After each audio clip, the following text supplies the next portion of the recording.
versus the Kansas City Chiefs. Welcome to sold-out Arrowhead Stadium, everybody. A pair of 1 and 2 teams this afternoon, Seattle and Kansas City. Jim Donovan along with Beasley, Reece. History tells us these two teams always go right down to the wire. And you know, it doesn't matter who's hot. Last year, an 11-5 season for the Chiefs. 2 of those losses came at the hands of Seattle. And the second game in this stadium was unbelievable. Let's go back. Week number 9 of last year right here at Arrowhead Stadium. Last play of the ball game. Dave Craig has been sacked 7 times by Derek Thomas, but he gets away from potential sack number 8 and finds Paul Scansey for the winning touchdown on the last play.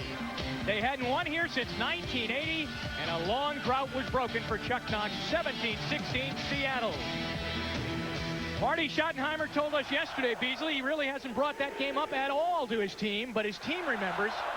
You know, they do remember. They didn't want to talk about it, but if you questioned them enough, they did start to say how devastating those final seconds were, especially for the quarterback, Steve DeBerg. He was so disappointed. And we are underway. Seattle to receive. Chris Warren and Derek LaVille are back. They're waiting for the ball to bounce out of bounds, and it does. Not a good start for Kansas City's Nick Lowry on the day, as they'll take the ball out at the 35-yard line. Put in play at the 35-yard line. As we check in with our referee, Dale Hamer, and Seattle will have good field position out at the 35-yard line. Seahawks offense on the field now with Jeff Kemp running the show for the injured Dave Craig. The offensive line, there's a change at right tackle. Bill Hitchcock gets the start there. Let's go into the backfield where it's Kemp with 2 runners that have to get going. John L. Williams and Derek Fenner in third down situations. Fenner and Tice come out. Clark and Scansey come in. 1st and 10 at the 35. John L. Williams. A short gain. Gain of about 2 yards. Simeon on the tackle along with Bill Maas. The front 3, Neil Smith already with 4 sacks on the year. Then the rest of their defense, the linebackers are so good. Derek Thomas he only has a half sack so far in this season. Looking for a big day today. In the secondary, J.C. Pearson is in at left corner for the injured Albert Lewis, who misses and is on the sideline with a sore knee. Tried to give it a good shot to go here today, but couldn't. 2nd down, 7 to go. In motion, Tommy Kane. And it's John L. Williams again. And he carries out to the 40-yard line. Dan Saliamua, the nose tackle, runs down the line of scrimmage and chases John L. Williams down.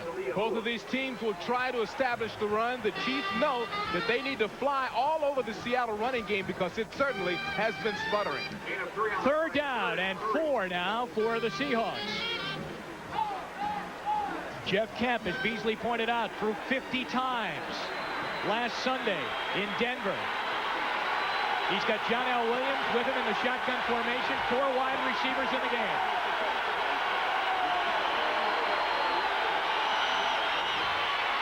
Kemp to Blades. 1st down to the 49. And the tackle by J.C. Pearson on the coverage. Also Billy Bell over there. Blades is having a great start to the season. He had a super game last week, catching for 107. As we take a look at the play in motion, Kemp gets that first ball right on the perfect spot. Good man-for-man defense and good converge by Deron Cherry and the rest of the secondary. So a good start already for Seattle, getting the 1st down, and Brian Blades came into the game with 320 yards, and you can add on some yardage on that first catch. 2 backs in the backfield, John L. Williams and Derek Fenner. Fenner at tailback. He gets the call. He battles for a tough 1-yard gain. Saliamua had him by the hips. Neil Smith hit him first, and he gets a tough 1-yard gain. Saliamua has been playing very well, but Neil Smith really fights on the inside and destroys this play with that big paw right there. That delay allows Saliamua and the rest of the teammates to swarm the ball. Good penetration, though, by the Kansas City defense, and you could see evidence there, Beasley, why Seattle can't run the ball. The offensive line has been very weak. They've been a little bit banged up, and the defensive line for KC taking over that time. 2nd down and 9. Kane in motion. Fenner A good run up near a first down to the Kansas City 41-yard line. Derek Fenner got some fine blocking out on that left side. And one of the reasons that play worked is that they had 6 defensive backs in, but the rushing has been very difficult, tough going for the Seahawks. You take a look at the total, look at the average per game. That's just not going to get it done. 8 first down, and a couple of those came from the quarterback position, so that's misleading, and only 1 touchdown through 3 games. Seattle now at the Kansas City 42-yard line. Big play for them again. 3rd down and 1.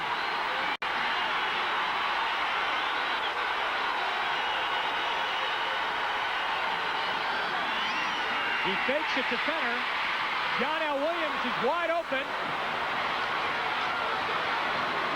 Inside the 25 of Kansas City, down to the 23-yard line. Deron Cherry, J.C. Pearson over on the stop. Simply fantastic play calling. Everybody in the stadium, everybody on the football field expecting run. John L. sneaks up like he's going to block, simply moves out, and all you have to do, I could have thrown that pass. He catches it, goes up. Excellent play, great play calling. And you know, I think I could have caught the pass. 19 yards on 3rd down and 1, and Seattle moving very crisply down the field after taking the opening kickoff. And now they're inside the Kansas City 25 at the 23, and another first down. John L. Williams, the lone back behind Jeff Kemp. He gets the call. And a hole, too, inside the 20 to the 18-yard line, tripped up by Neil Smith. Yeah, that's what John L. does so well. There doesn't have to be a hole at the point of attack. He's able to look at the line and find a soft spot and then push in it. This time the soft spot's at the bottom of your screen. He starts left, sees a little crease, pushes back inside. Nice game. At the 18-yard line, it will be 2nd down. John L. Williams and Chuck Knox loves to see the running game click here this afternoon. And it started well. 2nd and 5. Kane in motion. Back to John L. Inside the 15. Up near another Seattle first down. They must get to the 13-yard line. Looks like they'll put them down at the 14. So far, this is perfect Seattle offense. The running game getting 3-4 yards a pop, setting up a short yardage situation. We saw the play action pass. The reason that works is because Kansas City is respecting the play action pass, respecting the run, so that sets up the play action pass. Not bad. 8 out of 12's inside the 20-yard line. They'd like to improve on that on their first drive here. So far, the drive, 51 yards, 8 plays, and their third and short of the drive. 3rd and 1. Fenner, he's got the first down and almost busted out of the grasp of Ross inside the 10-yard line. It will be 1st and goal, Seattle. And once again, this is exactly what they want to do. Take a look at your running backs. Take a look at the full block. John L. leading in. There's a little crease. And when you're looking for 1 yard, that's exactly what you get with that play. Fenner playing much better than he's played last year, getting off to a much better start. And John L. off to a better start so far. They might be able to erase that, not being able to get on the board early because they're inside the 10. 1st and goal. It's John L. Williams to the 6. You know, one thing about this offense, there are no secrets. You don't have to try to figure out where the ball is. Man, they just line up. They try to push the pile and hand it to big, strong runners like John L. And see, this time, this is that same play. The lineman just pushed the guy wherever he wants to go, respecting John L's ability to find the crease and to push it forward. You know what I'm thinking is a big play right now? Lowry kicking the ball out of bounds on the opening kickoff because they got the ball at the 35-yard line. Very good field position. Very good start there. 2nd down and goal. Again, John L. Williams, the only back in the backfield. King and Blades are lined up on the same side as wide receivers. John L. with a cutback to the 4, to maybe the 3. And it will be 3rd down and goal there. Now, so far, young Jeff Kemp has not been called upon to do anything major in this first drive, and that's what the Seattle Seahawks would like to have. A Chuck Knox offense is built around running the ball, moving it on the ground, not requiring that much of the quarterback. Kemp only had to throw 1 ball, and because of the play calling, it was very easy to complete. It is 3rd down and goal. Marty Schottenheimer has watched his defense been push back here on their first attempt of the afternoon. Crowd right up. Ball is at the 3. Kemp in a shotgun. 4 wide receivers, 3 of them on the bottom of your screen. Ron Cherry's got to watch for the draw in this one. Kemp scrambles. Lost the ball. It's going to be intercepted. It's Ron Cherry.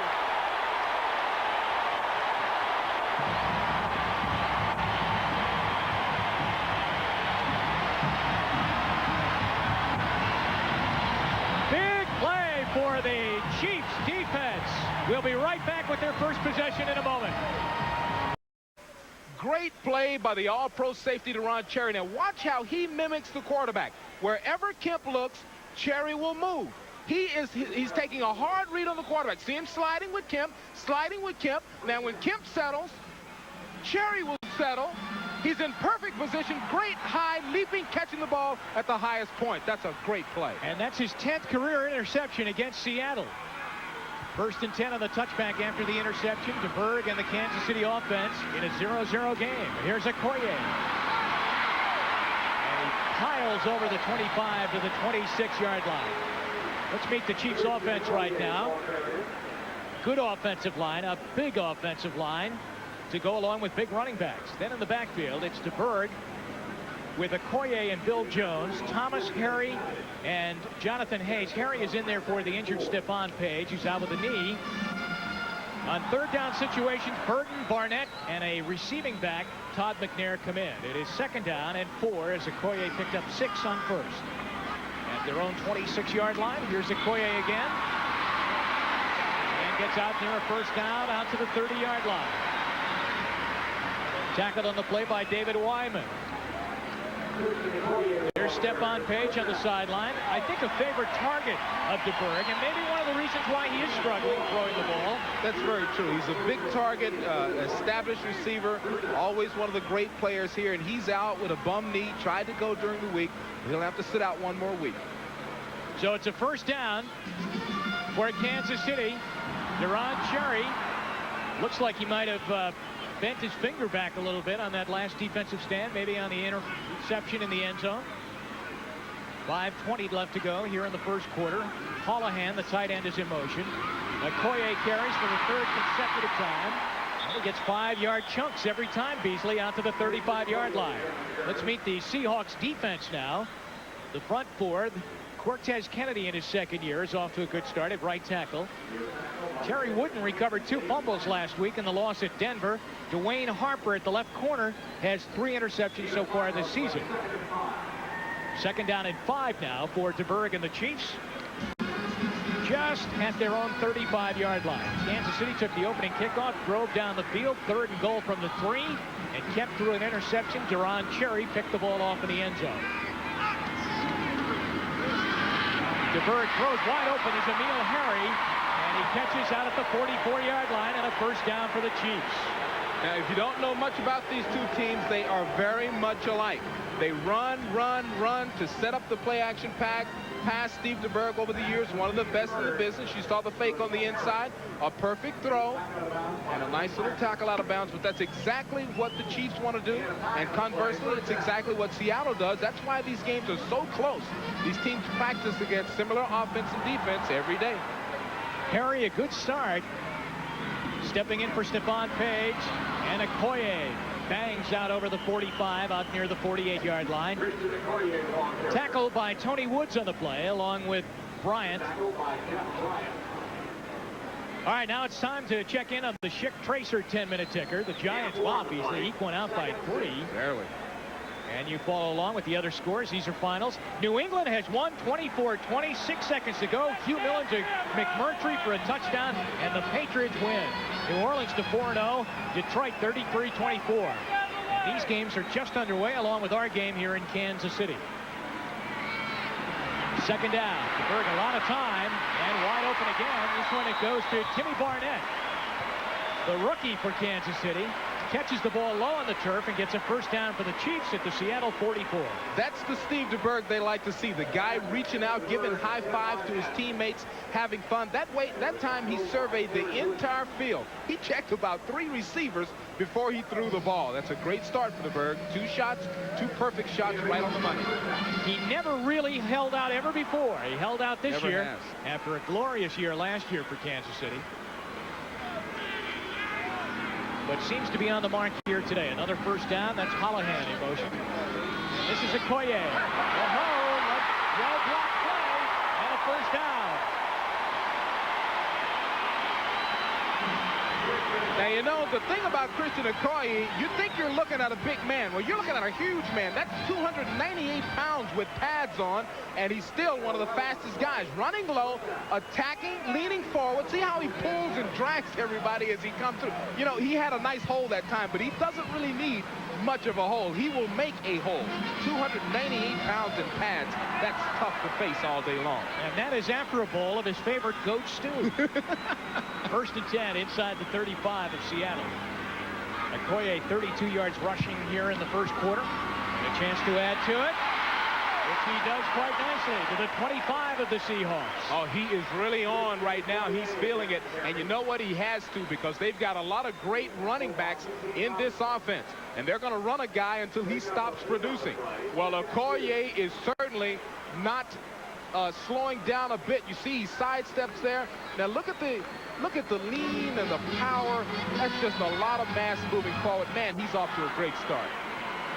That's Bill Jones, his blocking fullback, going down, ending up in a slot on the left side. It's 2nd and 2. Okoye with Cortez Kennedy right in there. Then Rufus Porter comes in and makes the tackle, but Okoye looks to have gotten another first down. And he does. The Chiefs' drive will roll on. And you don't have to worry about overrunning him, getting him tired, because you've got Barry Word sitting on the bench. This team is really stacked at the running back position. As a matter of fact, Okoye will come over to the bench right now, and Barry Word will come in. This drive now for Kansas City, starting at their own 20. 9 plays. It's gone 58 yards, and it's 1st and 10. Word doesn't get a blocking back in the backfield with him. He's all by himself. And he gets the ball. And they cover that play pretty well. Wooden is in there, along with Tony Woods and Jacob Green. Now, basically, they use different schemes with different backs. With Barry Word, he's the single back. He's going to be back there all by himself because they feel like he finds and waits and is very patient, can pick a seam a little bit better than Okoye, who actually has only been playing football for 8 years. So Barry getting his first carry there, not too successful, but he's had a super little start. He'll do okay. And now another running back comes in. Harvey Williams, their top draft choice out of LSU. So the 3rd different backfield used by Kansas City. DeBerg fires. He's got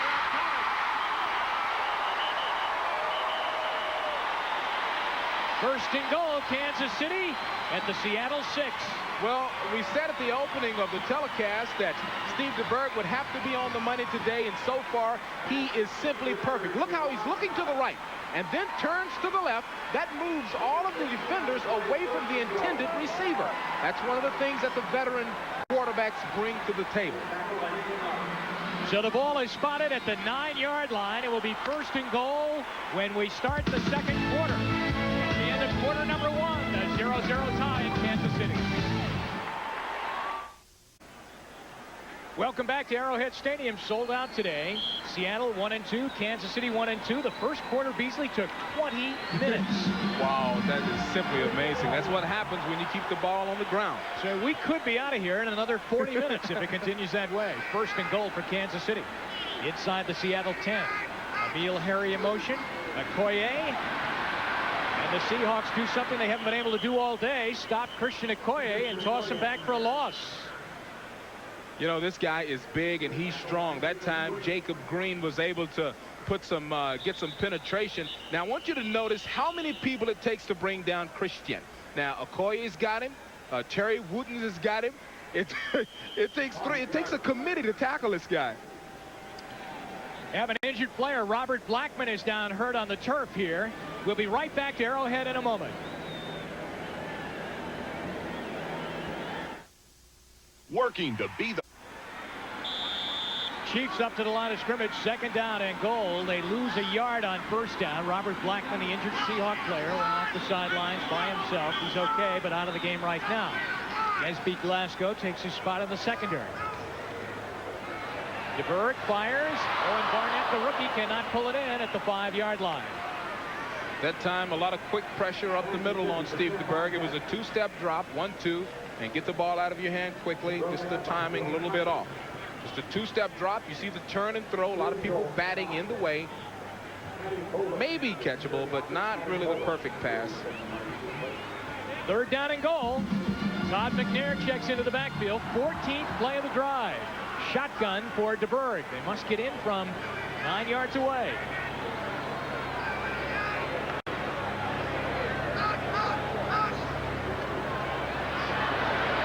DeBerg fires. Thomas had it and couldn't hang on. Incomplete. Well, that's one that DeBerg put perfectly. His patience was appropriate. Put it right on the spot, and it was dropped. That's one that got away. Take a look at this. He goes straight back, knows where he's going.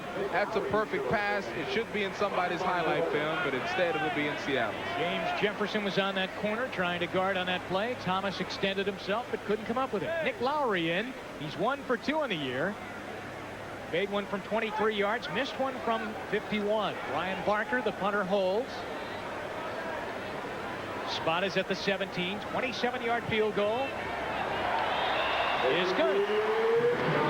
Kansas City marches down the field, and they jump out early here in the 2nd quarter. It's the Chiefs 3, Seattle nothing. We'll be right back.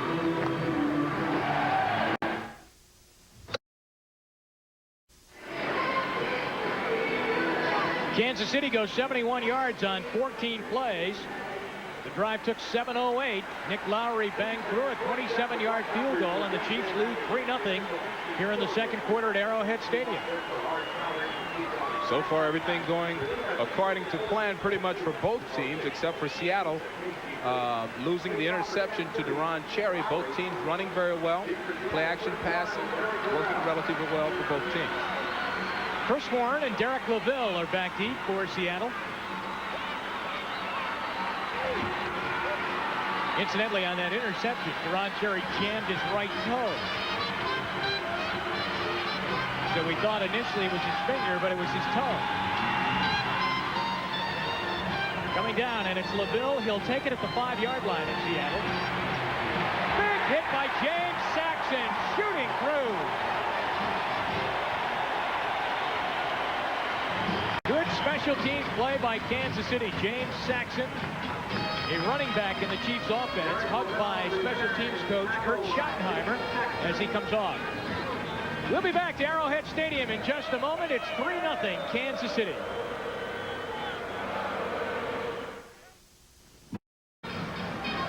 The ball is at the 18-yard line. Chuck Knox looked as though he was going to jump out to an early lead in this one, Beasley. They were 3rd down and goal from the Kansas City 3 the first time they had the ball. An interception thrown by Jeff Kemp. Kansas City comes back. They look like they're going to score a touchdown. They don't. 2 struggling offenses, I think it's safe to say. At least actually getting the ball into the end zone. They moved very well up and down the field.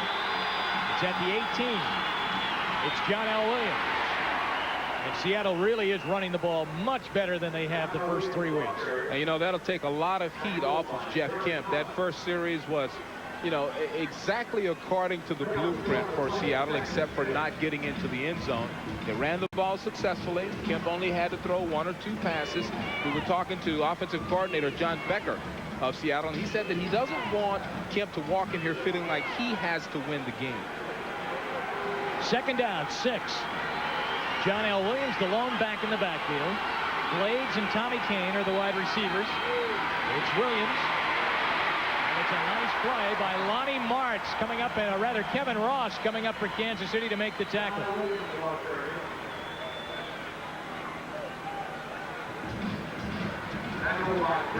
So the ball is going to be well short of the first down. It will be 3rd down and 5. 4 wide receivers checking in now for Seattle. Ball is out at the 23-yard line. And here come the Seahawks. On that first drive, they were 3rd and 1 a number of times, but now let's see how they protect Kemp on a 3rd down and 4. Man for man across the board. Deron Cherry back deep, helping with the long ball. Watch out for Neil Smith, already with 4 sacks this season. Kemp throws it behind Tommy Kane, and it's incomplete, and Seattle will punt. Well, defensively, everything worked perfect there. All the receivers were people very close, and also with pressure on the quarterback. You see the safeties dropping back, taking half of the field, and Kemp getting rid of the ball quickly, but you see someone in red is very close to a Seattle player all across the board. Boy, that's amazing. They have man for man all across the board, and that good a coverage. It takes a lot of nerve. It takes a lot of nerve to play that man for man, but Casey has done it for years. Alex Waits, who tried to punt with Seattle during training camp, did well, but was cut, replaces Rich Donnelly, who's out hurt. And he doesn't hit a good first punt as it flops down at the 50-yard line, and they will touch it down at the 48. We have flags down on the flag. Waits is a left-footed punter, and that was his first punt of the season. And it's against Seattle. Kansas City could probably decline this, Beasley, and end up with terrific field position at the 49. Only a 28-yard punt. Well, you see there's a lot of weight on Waits right now. I hate to use the pun, but that's a young man with he's got a lot to think about after hitting a punt like that. You know, he did well in their training camp, but they had to let him go. And now due to the injury, he's back. Personal foul, number 83 on the return, 15-yard penalty, first down. Trey Junkin, and it will be tacked on to where the ball landed. And look at where Kansas City will get the ball now.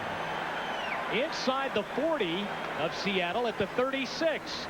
We'll be back to see if the Chiefs can put this one into the end zone. They lead 3-0. Back to Arrowhead in a moment. Jim Donovan and Beasley Reece back with you at Arrowhead Stadium. Sold out here this afternoon. Kansas City with a big opportunity now. 1st and 10, starting the drive at the Seattle 36-yard line. There's that big Chiefs offensive line. Over 300 pounds worth of offensive line. And take a look at the yards rushing, the work that they have done. For Christian Okoye, 41 yards. For Seattle, for a team, 40. Something else. Christian Okoye and Bill Jones will be the starting backfield. So we did see the 3 backfields, the 3 different backfields. Okoye and Jones making up one. Fenner by himself making up the second, and Harvey Williams by himself making up the third. Now, different people is what they call those 3 different sets with the different running backs. Each one is supposed to have a personality of its own. You'll get a look at the Jones-Okoye tandem right now. 1st and 10, 36-yard line, 12:50 to go in the half. The game has absolutely blitzed by. A 20-minute first quarter. That's all it took in actual time to play the first quarter because they both came out running. A 27-yard Nick Lowry field goal, the only points in the game. Pete Holohan in motion. Okoye. Right up to the first down marker. Wow. Near the 26-yard line. He looked like a bullet just shooting through there. A red bullet going through there. It's time for the ITT 10-minute ticker. Those are the final scores from this afternoon, the early games. The big upset right there. Now, I think Marty Schottenheimer would say the reason New England beats Houston is because we beat the Oilers up so badly in the Monday night game. There's some truth to that statement. There really is. Absolutely. They really laid some hurts on the Oilers in that Monday night game. 2nd down. DeBerg throws it to a corner for a first down to the 18. The rookie quarterbacks, the young quarterbacks, they can't do that. They can't look to one side, then pump fake, and then throw the ball. There's a fake pass, a pump, and then a perfect little drop. That's classic Steve DeBerg. A big hand for Okoye, who comes out, and so now we'll see Barry Ward go in there. And you all thought Okoye could just run. He's got the hands of Biletnikoff. Well, maybe not Biletnikoff. At the 18, a first down. The fake to Ward. Out it goes. Fred Jones. And a flag is down. It might have been an illegal block over there on that side as they try to get him around the corner. Patrick Hunter chases him out of bounds. They really want to get the ball to that young man. They say he's about 4'3", 4 can make things happen. That's what it is. It was the block on that corner There's Fred Jones, all that speed, and it looked as though he was going to get around the corner, but he got a little illegal help. Dale Hamer will give us the particulars right now. Illegal block, number 86, 10-yard penalty. Repeat, first down. Emil Harry that time coming across and trying to help his buddy out. Got the hands in the back, didn't really do anything, you know, really brutal, just kind of shielded him and caused the infraction. But that's a super play. The coaches were talking about getting the ball into Fred Jones' hand because of his extreme speed. He's only 5'9". Those kind of players are hard to defend, very quick. Harvey Williams checks into the Kansas City backfield, and it's first down. The ball marked over the 25 near the 27-yard line of Seattle. Up across the line of scrimmage they come. Eric Hayes comes charging across. Tom Catlin, the defensive coordinator of Seattle, a little rugged on Hayes. He said he's way too much overweight. 78, the defense, 5-yard penalty, still first down. And as a matter of fact, he complained about him jumping offside so much because he was tired during practice. You saw it right there on the right side of your screen.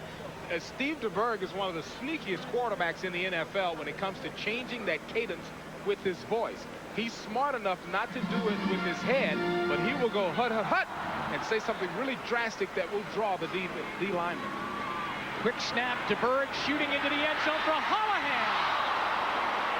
If he had been able to come down with it, through no fault of his own, the ball was thrown too far. It would have been his first catch of the year. Well, they didn't fool anybody because there were 3 defenders back there with Holohan. Holohan just glad to see a ball coming in his direction. Yes. I mean, he came from the Rams where he was catching 50 balls a year, and then he's at the block in this running offense there. Almost, I tell you, it would have had to been like a shot put, like an up and down pass to get in there. Good coverage there by Terry Wooten out of Syracuse. He probably was ready to yell pull when he saw that thing up there, because Marty Schottenheimer kidded him the other day and said, you don't get the ball thrown to you here until you can prove you can block. Second down now. Harry in motion. And it's Barry Word. And head on. And to the 19-yard line he goes. Rufus Porter came in there and put his helmet right on Word. And then finally knocked him down at the 19. Barry Word, another player on this team who missed a lot of time because of a contract holdout. He said when he came back, he felt a little animosity. He felt like people were a little bit upset with him for holding out. I mean, they've done a lot for him. He's done a lot for this team also. Gaining over 1,000 yards last year, but they gave him a big break by giving him a chance to try out for this team. He said he felt a little something funny when he came back. Third down and 10 at the 19-yard line. Todd McNair is into the backfield with DeBerg, 4 wide receivers. Eugene Robinson coming on a blitz. This is Barnett.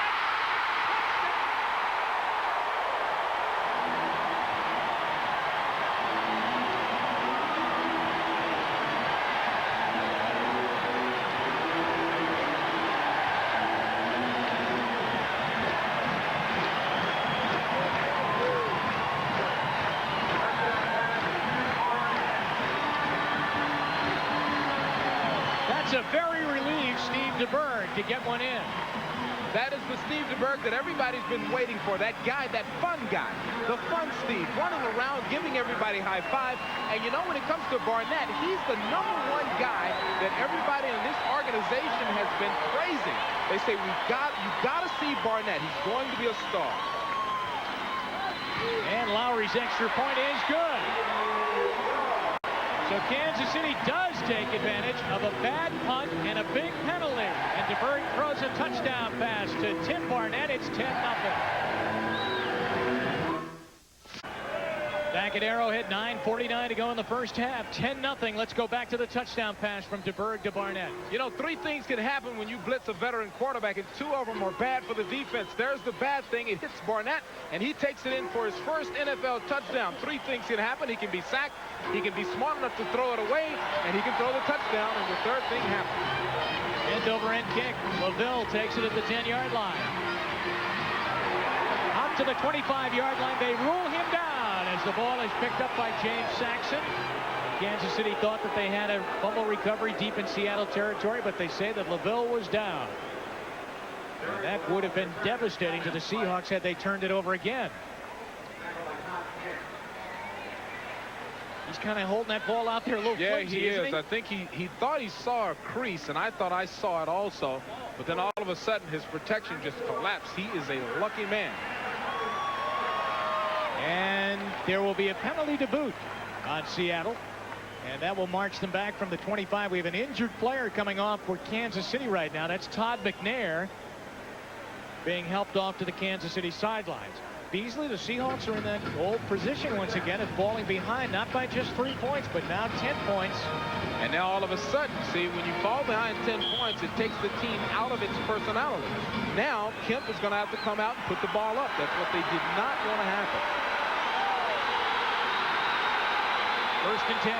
Not good field position at the 15-yard line of Kansas City. That's Seattle, rather. Throws it, and it is caught at the 25-yard line. J.C. Pearson is over there on the coverage as he picks out Brian Blades. You know, now that was excellent coverage and a pretty good pass by the quarterback. You see the drop back. He's looking right where he's going to throw. That's a sign of a young quarterback. J.C. with good footwork and really puts it right on the money. John L. Williams coming out as the lone back in the Seattle backfield. That was a first down. 9:06 to go here in the first half.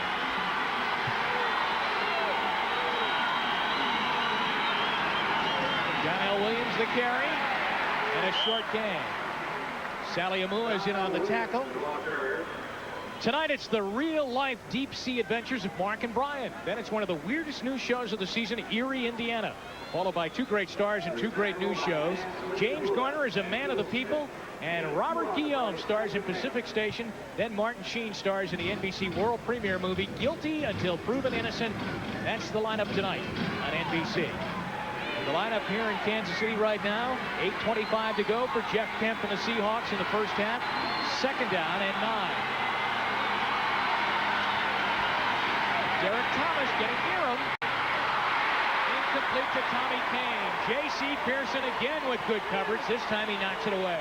They are apparently thinking that they can attack J.C. Pearson. But I tell you, we were in practice since Friday, and this guy has beautiful technique and beautiful footwork.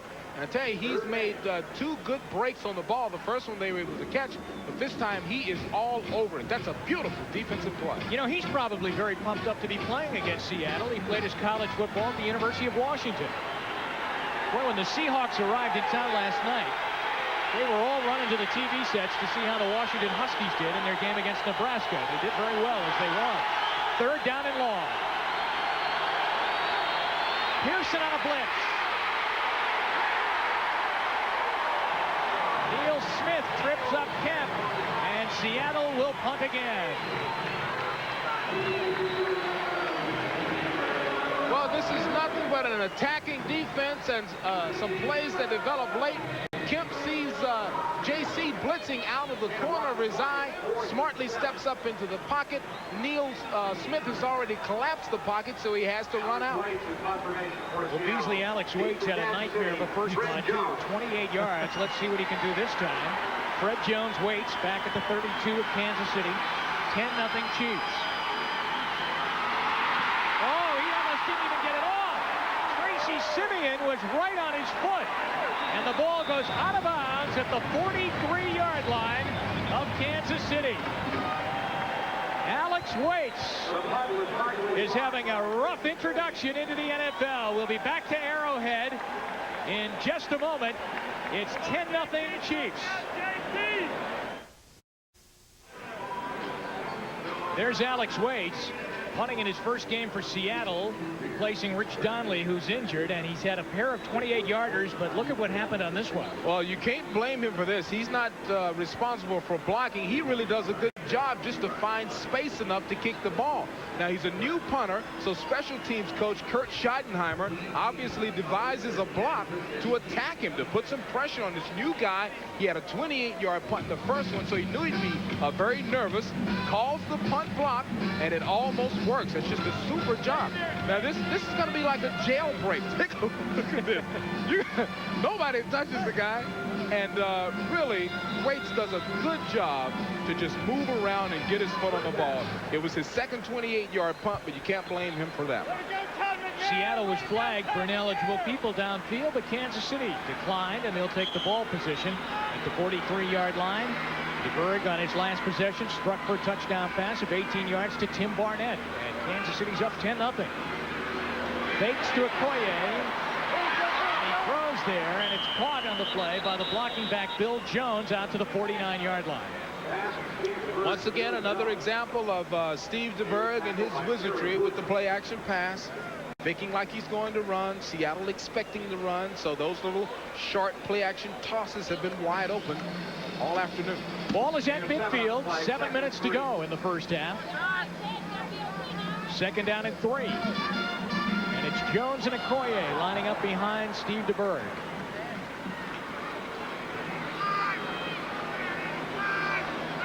Holohan in motion. And it's Okoye, and they're right there. Cortez Kennedy stops him for a 1-yard loss. Darren Como is in there too. Now it's time for the ITT 10-minute ticker. Buffalo leads in the second quarter. The Rams on top of San Francisco 7-3, and San Diego leading 6-3 at Mile High. And here in Kansas City this afternoon at Arrowhead Stadium in front of a packed house, Steve DeBerg seems to have shaken out of the early season blues, as he has the Chiefs in there for 10 points on the day, and it's third down now and 3. Believe it or not, there's 7 defensive backs in the game right now trying to control 4 receivers. One of the receivers, Rob Thomas, goes in motion, and the 2 tackles for Kansas City moved out a bit early on the snap, and so it now will become third and very long. False start. Number 72 and 77. 5-yard penalty. Still third down. It's got to be real bad when he gives 2 numbers, right? That's right. It's got to be real bad. These defenses are getting so complicated. I mean, oh, you see the move there. There's not even anything to argue about. But these defenses are getting so interesting. They've got, you got the nickel package. You got the dime package. Now they had 7 DBs in the game that time. Third down now, and close to about 8 yards to go for first down.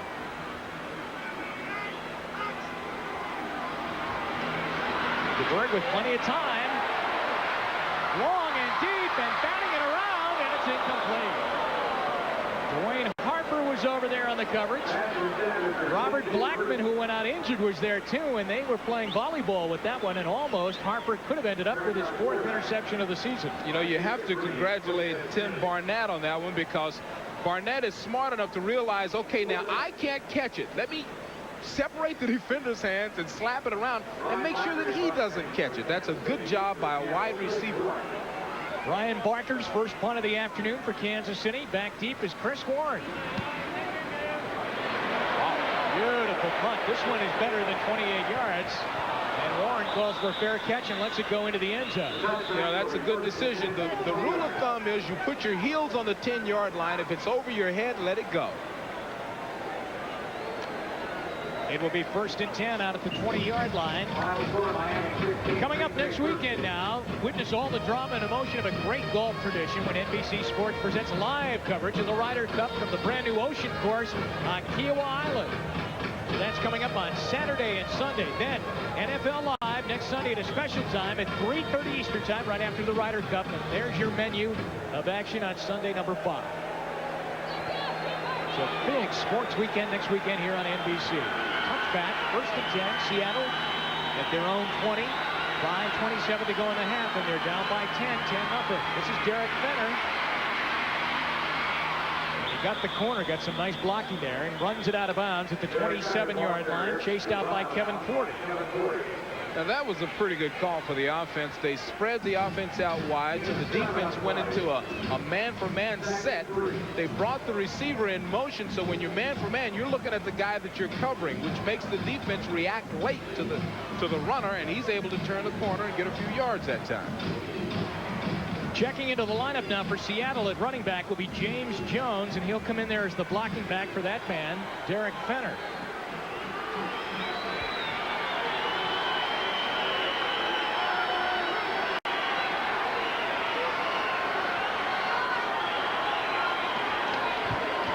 Jones gets the carry, almost juggled the ball on the handoff, and is out near a first down to the 30-yard line. Neil Smith is in on another tackle along with Tracy Simeon.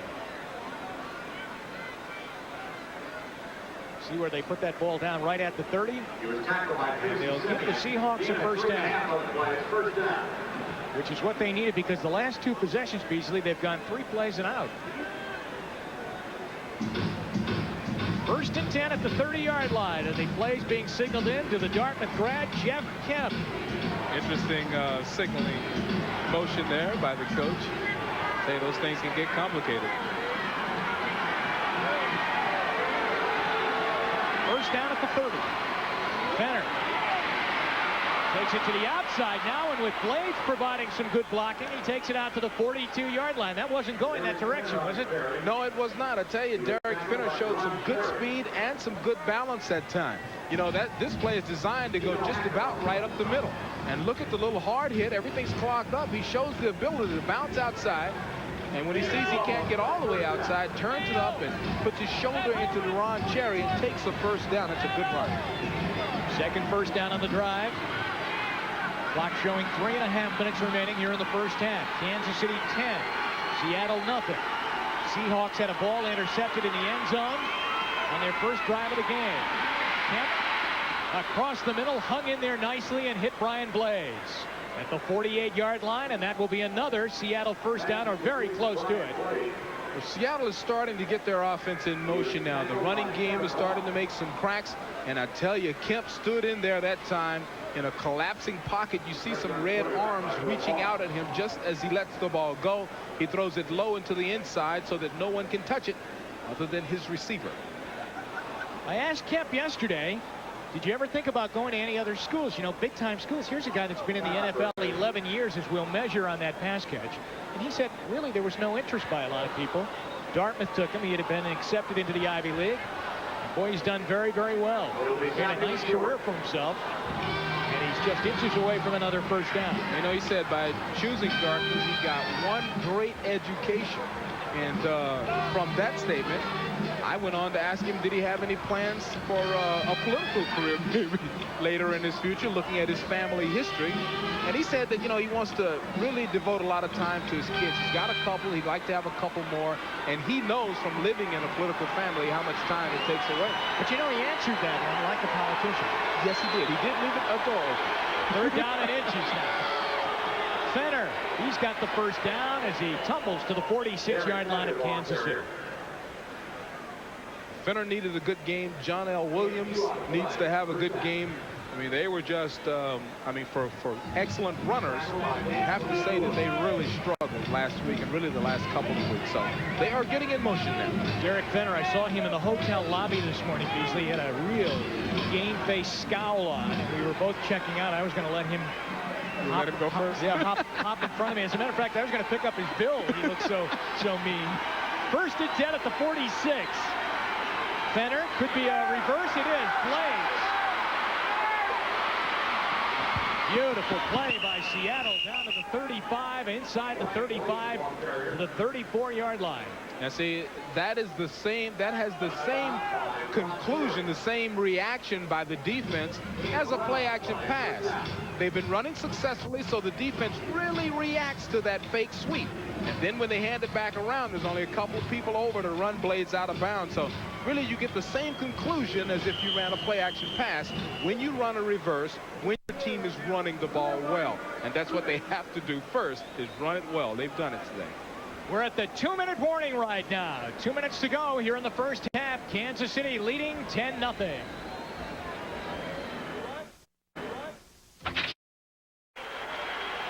Come the Seahawks with 2 minutes to go. They have all of their timeouts remaining here in the first half. 1st and 10 at the Kansas City 35-yard line. Fenner out of the backfield in motion. Kemp fires. Blades is wide open.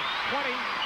17-yard line, and another Seattle first down, plus he gets out of bounds. Blades does a super job there, I tell you. They're really getting the ball to him well. We can take a look at it here. Kemp goes back. Blades is dragging all the way from the backside underneath zone coverage. When he catches it, just gets as much as he can. First down at the 18-yard line of Kansas City. 17-yard pass play. Blades on the day has 4 catches for 45 yards. Crowd now tries to get into the game and help out the Chiefs defense.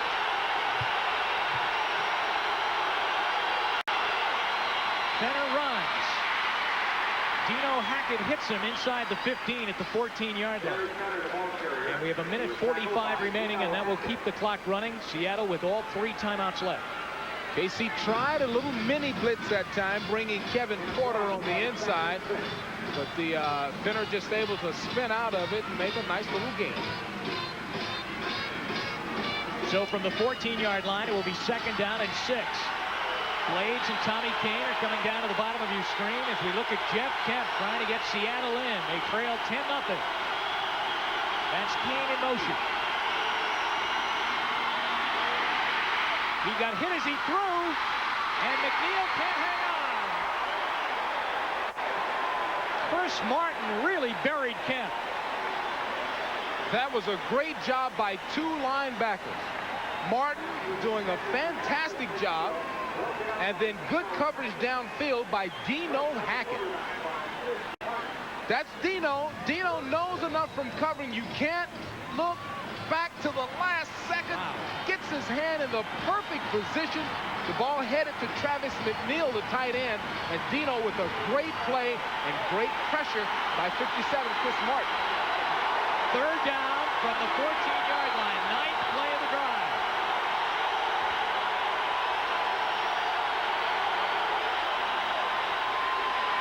Kemp to John L. Williams. Oh, what a hit by Kevin Ross.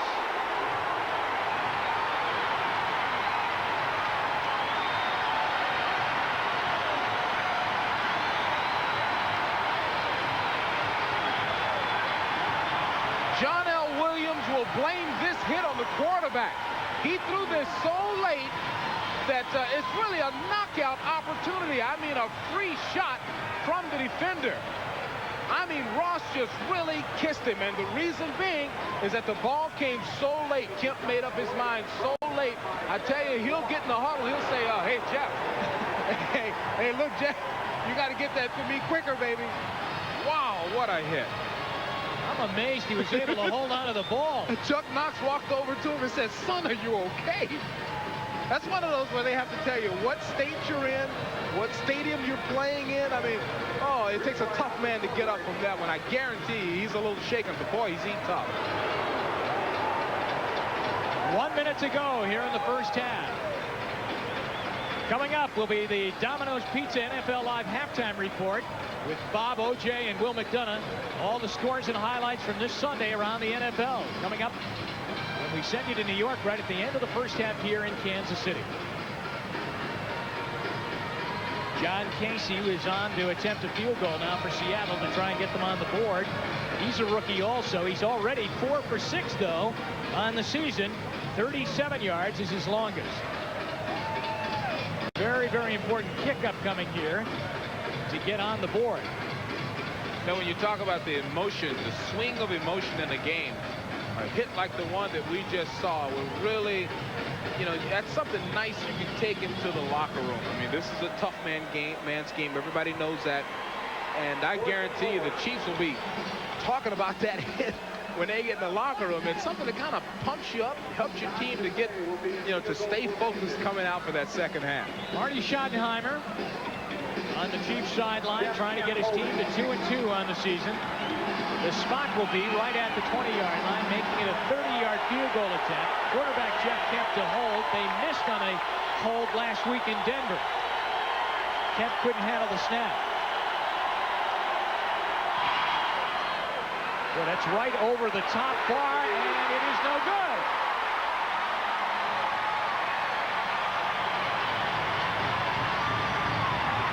Two big missed opportunities in the first half. The interception thrown by Kemp in the end zone, and now a miss from 30 yards by Casey. And I think clearly, when you pop one out and lose it just off to the right just a little bit in this situation, it can really be a major, major, major momentum swing that you can carry in. You know, he thought that was good. Look at that. He thought, and now he realizes so that it's Kemp. no good. Yeah, I think, and Kemp thought he had it too. It was very close. Went right over the top of the upright, but ruled no good. And they still sit at 0 here in the first half. 10-0 Kansas City. 56 seconds left in the first half. Barry Ward is the running back for the Chiefs. He gets it. And gets out to the 29-yard line. Let's go around the league once again now on this Sunday. 7-0 Buffalo leading at Tampa. The Rams are ahead. San Diego leading 6-3 in the second quarter of play. Here at Arrowhead Stadium in Kansas City, the Chiefs lead 10-0 over Seattle with 50 seconds remaining in the first half. You'll see all the scores and highlights coming up on NFL Live when we go back for the halftime report.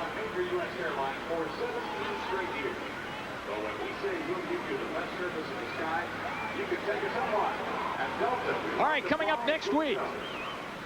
Special time for NFL Live right after the Ryder Cup on NBC next Sunday at 3:30 Eastern Time. Then you'll either see Kansas City and San Diego, Indianapolis at Seattle, or Miami take on the Jets at the Meadowlands. But once again, remember NFL Live next Sunday at 3:30 Eastern Time, right after live coverage of the Ryder Cup. 29-yard line, James Saxon checks in at running back now for Kansas City. He's made a couple of fine plays on special teams. 50 seconds to go in the half. Across the middle is Saxon. A good open field tackle there by Dwayne Harper. It's a first down for Kansas City, and they will use a timeout with 43 seconds remaining now in the half. 40-second timeout. 40 seconds. Final score, Detroit 33, Indianapolis 24. All right, let's go back on NFL Live today.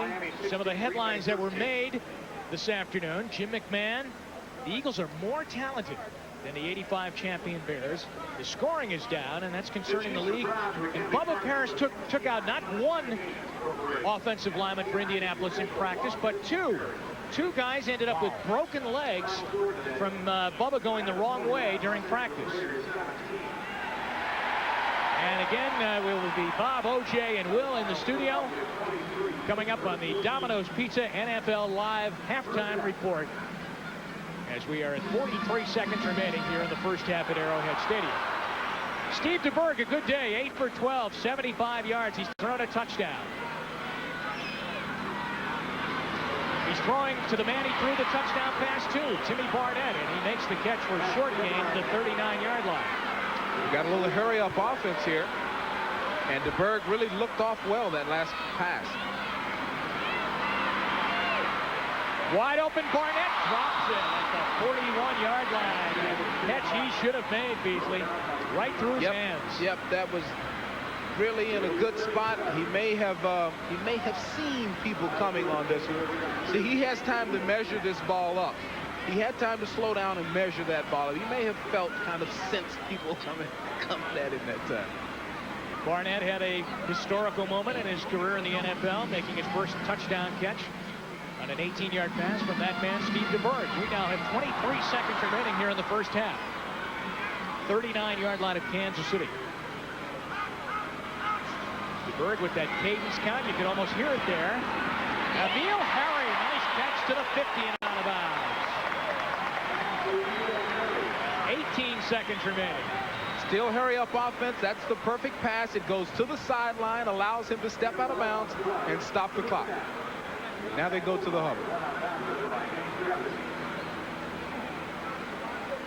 This will come from the inside receiver. DeBerg simply steps up, makes a perfect pass, and that's a great reaching catch, stepping out of bounds, stopping the clock. 18 seconds remaining in the half. Chiefs have one timeout remaining.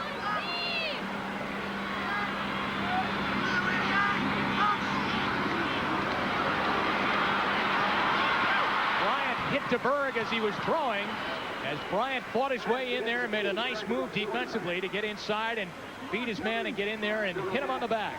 Steve knew he had to get rid of this ball. I mean, you have a little clock in your head when you're a quarterback, 1,001, 1,002, 1,003. Even though you don't see the pressure, you know that you're running out of time. That time he just threw that one away. Let me correct myself. That was Joe Nash that got in there and made the hit on the back of Steve DeBerg. Nash, the 10-year veteran out of Boston College. Back up, 13 seconds left, first half. Freddie Jones is in a wide receiver spot now. James Saxon in the backfield with Steve DeBerg.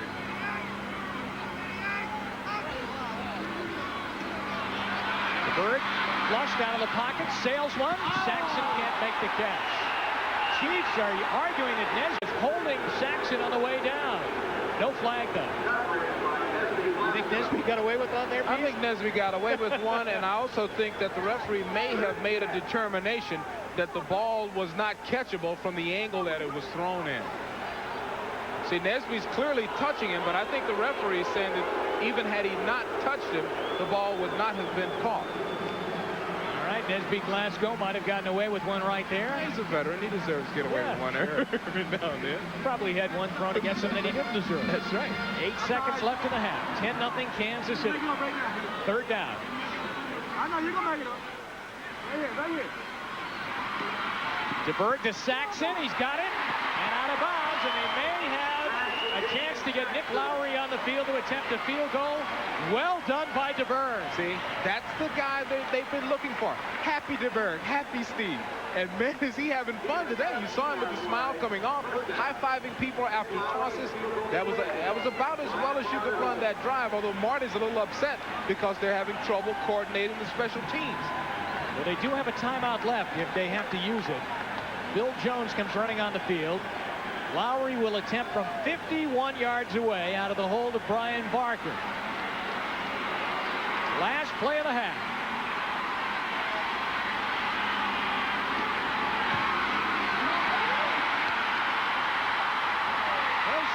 This is wide to the right. And that's the end of the first half here at Kansas City's Arrowhead Stadium.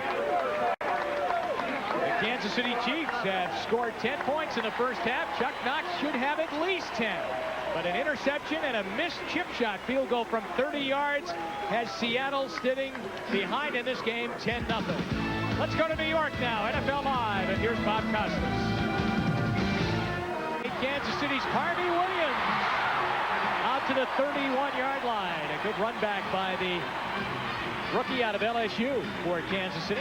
And the Chiefs have the ball first. The Keystone halftime stats for you. First downs, as you can see, Kansas City in the lead.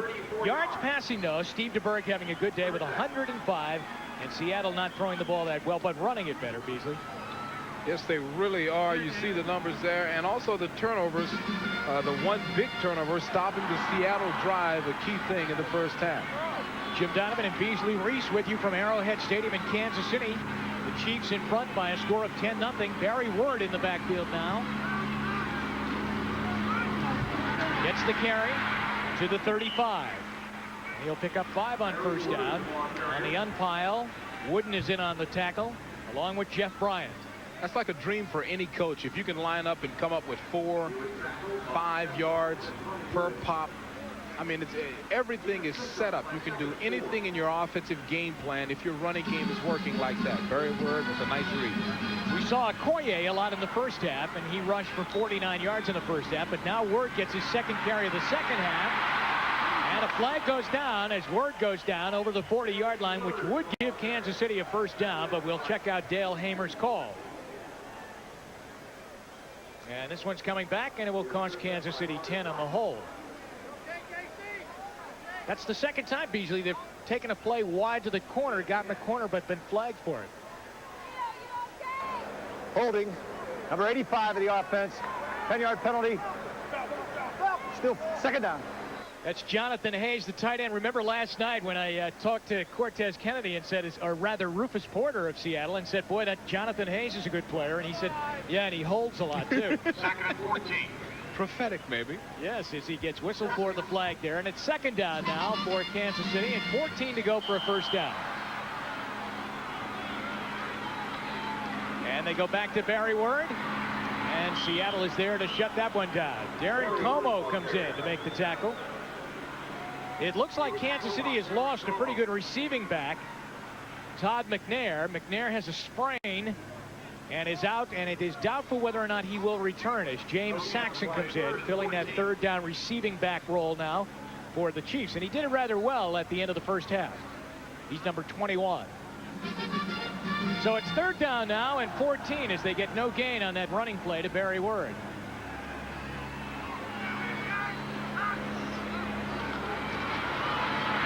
DeBerg fires. Saxon catches, but he will be short of the first down. At the 32-yard line, Nesby Glasgow and James Jefferson in on the tackle for Seattle, and a good defensive series for the Seahawks, who are down 10 and can ill afford to go down behind anymore. Very good series there, and you know, they allowed Saxon to have that one. They don't mind him catching the 4 or 5 yard pop. They just wanted to make sure you didn't get the first down. They allowed him to sneak underneath. Barker punting for Kansas City, and Chris Warren is back deep. And at the 19-yard line, Warren returns, and he carries out over the 25 to the 26-yard line. Tackle in the play by Tim Barnett, a 48-yard punt. And Seattle gets the ball when we come back to Arrowhead Stadium.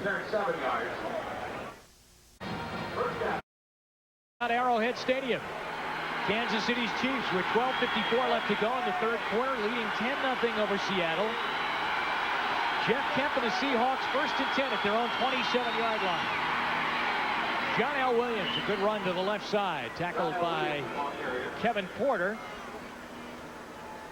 And Derek Thomas is in there on the tackle too. And Thomas has had kind of a quiet day, and he's had anything but quiet days in his career against Seattle. If you take a look at him here from the right side of your screen, recognizing the play and flashing in to put his helmet right in the stomach of the runner. And like you said, traditionally, he's had some great games against Seattle. He set the NFL record here last year against Seattle, 7 sacks in one game. Second down, 4.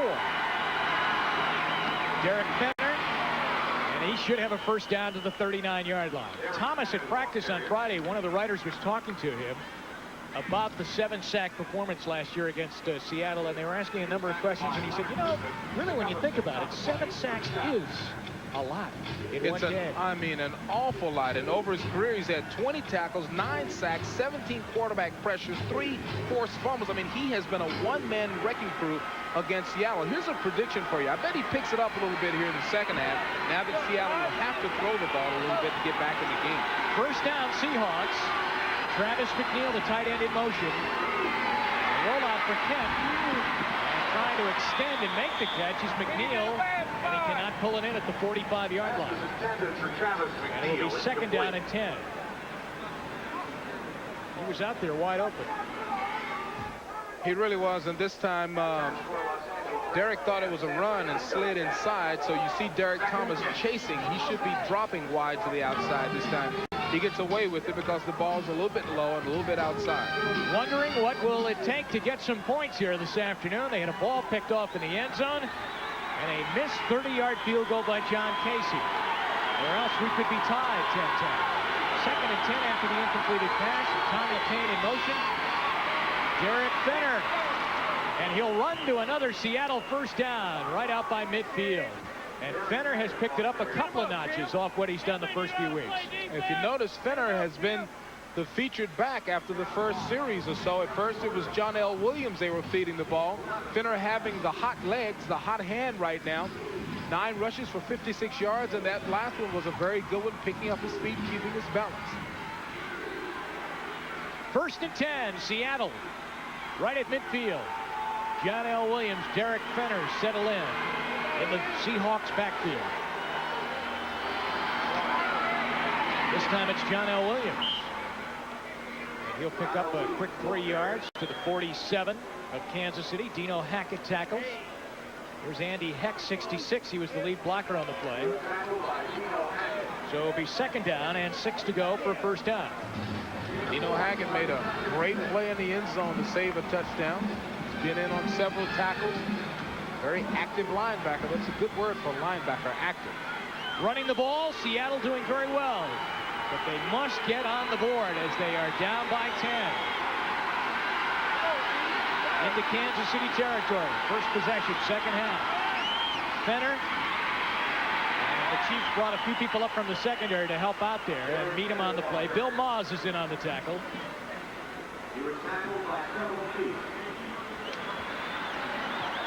And this is good interior play. Just look at the Chiefs. Look at the red shirts come at this hole. There was a hole there initially, and then it's quickly closed down by several players. So another one of those real in-between plays. Third down and 3. Neil Smith chatting with Bill Moss as they will try and get to Kemp. 4 wide receivers in for Seattle.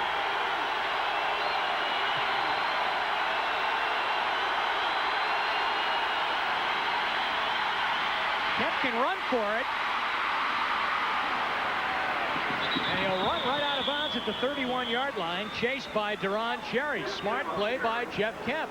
You know, Kemp with a great move there, realizing that Kansas City is in man-for-man coverage across the board. That means that everybody in the secondary and all the linebackers are looking at a player. They're not looking at Kemp. So when he squirts out of there, everyone has to turn around, realize that he's running, and then simply react to it. It's a good play, good choice of running at that time. You know, he really plays a lot like Dave Craig, doesn't he? He's got a similar body style. He's not a very tall guy, 6 foot, very mobile, good runner.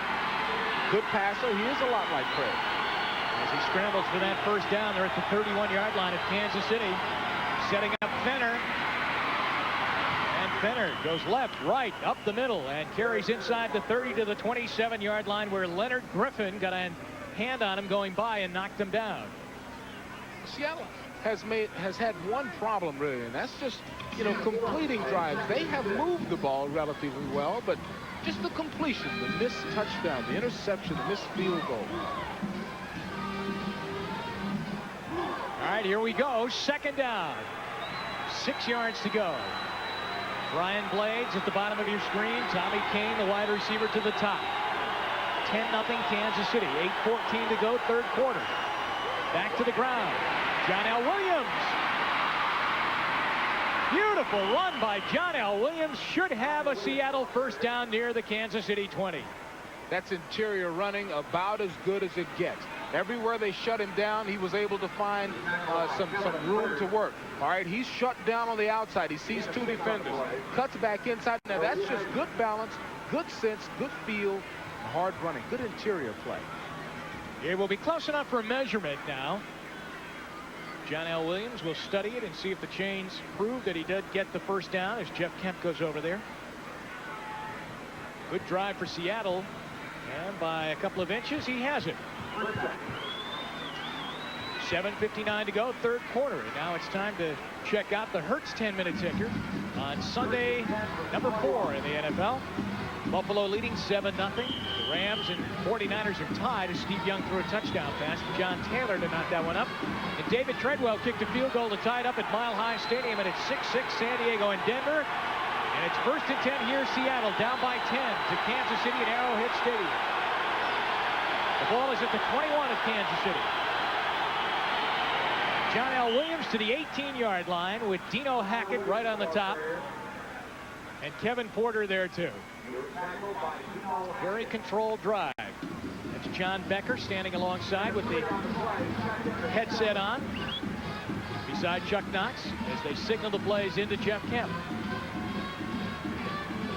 Boy, Beasley, they must come away with some points here as Marty Schottenheimer glancing down at his sketch pad. It would honestly be devastating for this team if they don't come away with at least 3 points out of this opportunity. Second down, 7. Kemp is going to get hit. That's a loose ball. Mark knocked it away. Chiefs ball.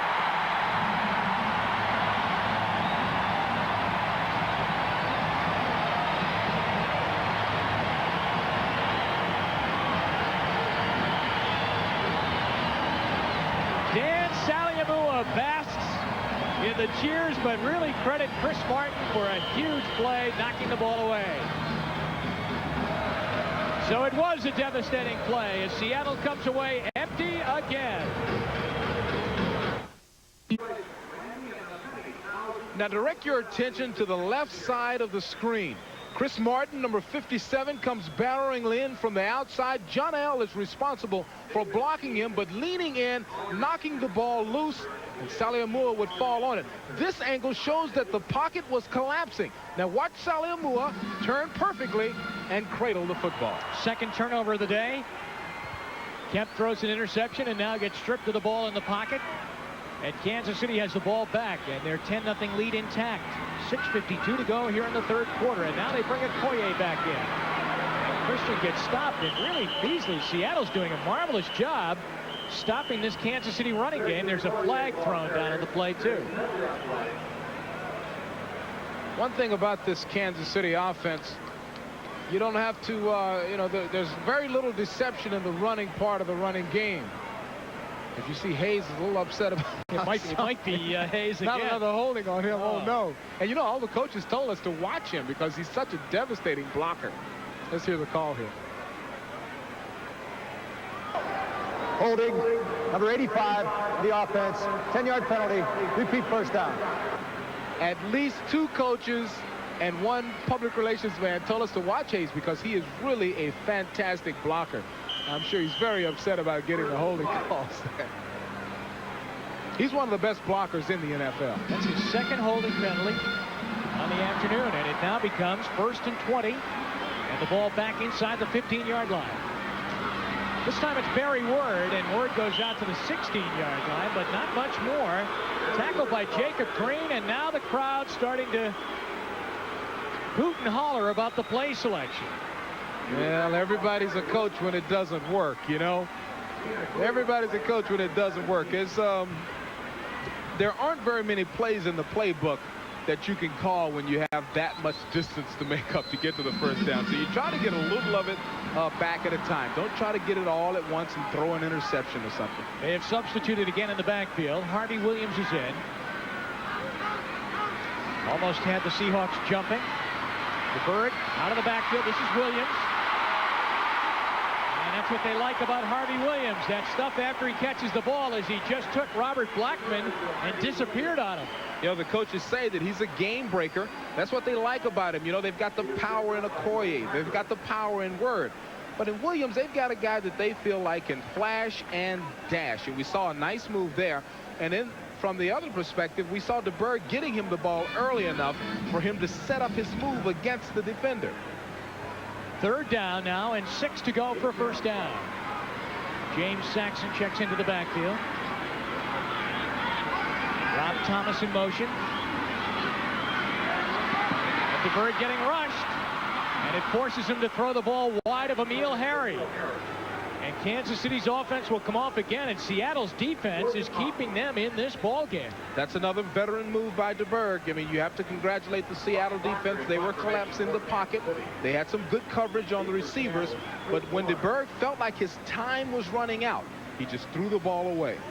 So Barker comes in for his 2nd punt of the half, 3rd of the game. And here's Chris Warren.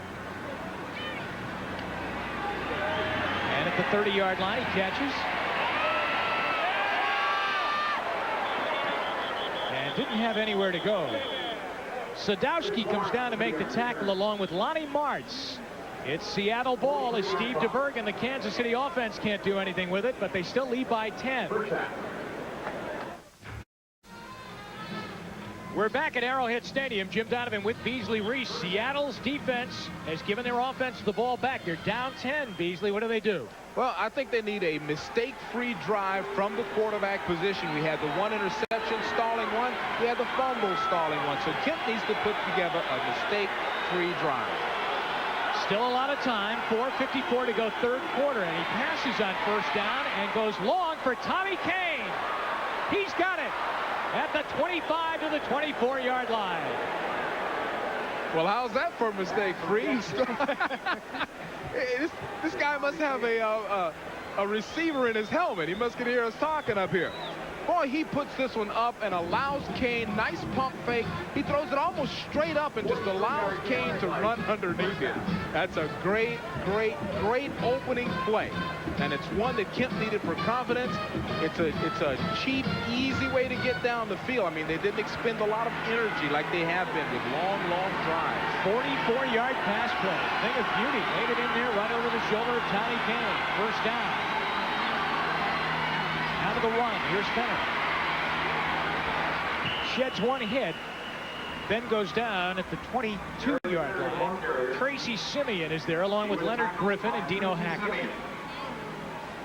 And now with 4:20 to go here in the 3rd quarter. Boy, Marty Schottenheimer was a pretty hot coach on that sideline for Kansas City during the last timeout. He went at it with his entire offense, read them the riot act during the timeout at change of possession. And then watch what happened when he went to Jonathan Hayes, who's been flagged twice for holding. I mean, he really ate him up. And then watch Hayes. Hayes is saying, hey, those guys in the stripes, they're jobbing me, man. The coach is saying, listen, just don't hold anymore.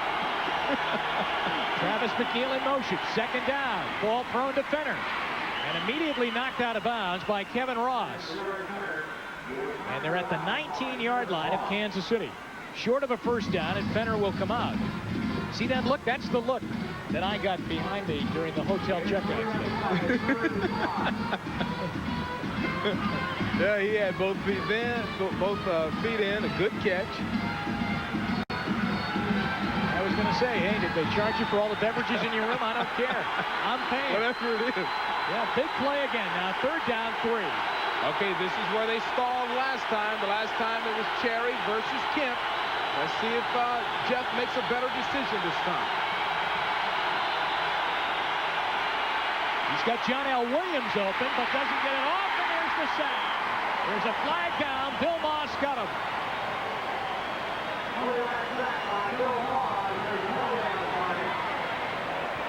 The flag is down. They say it's against Seattle, and it is.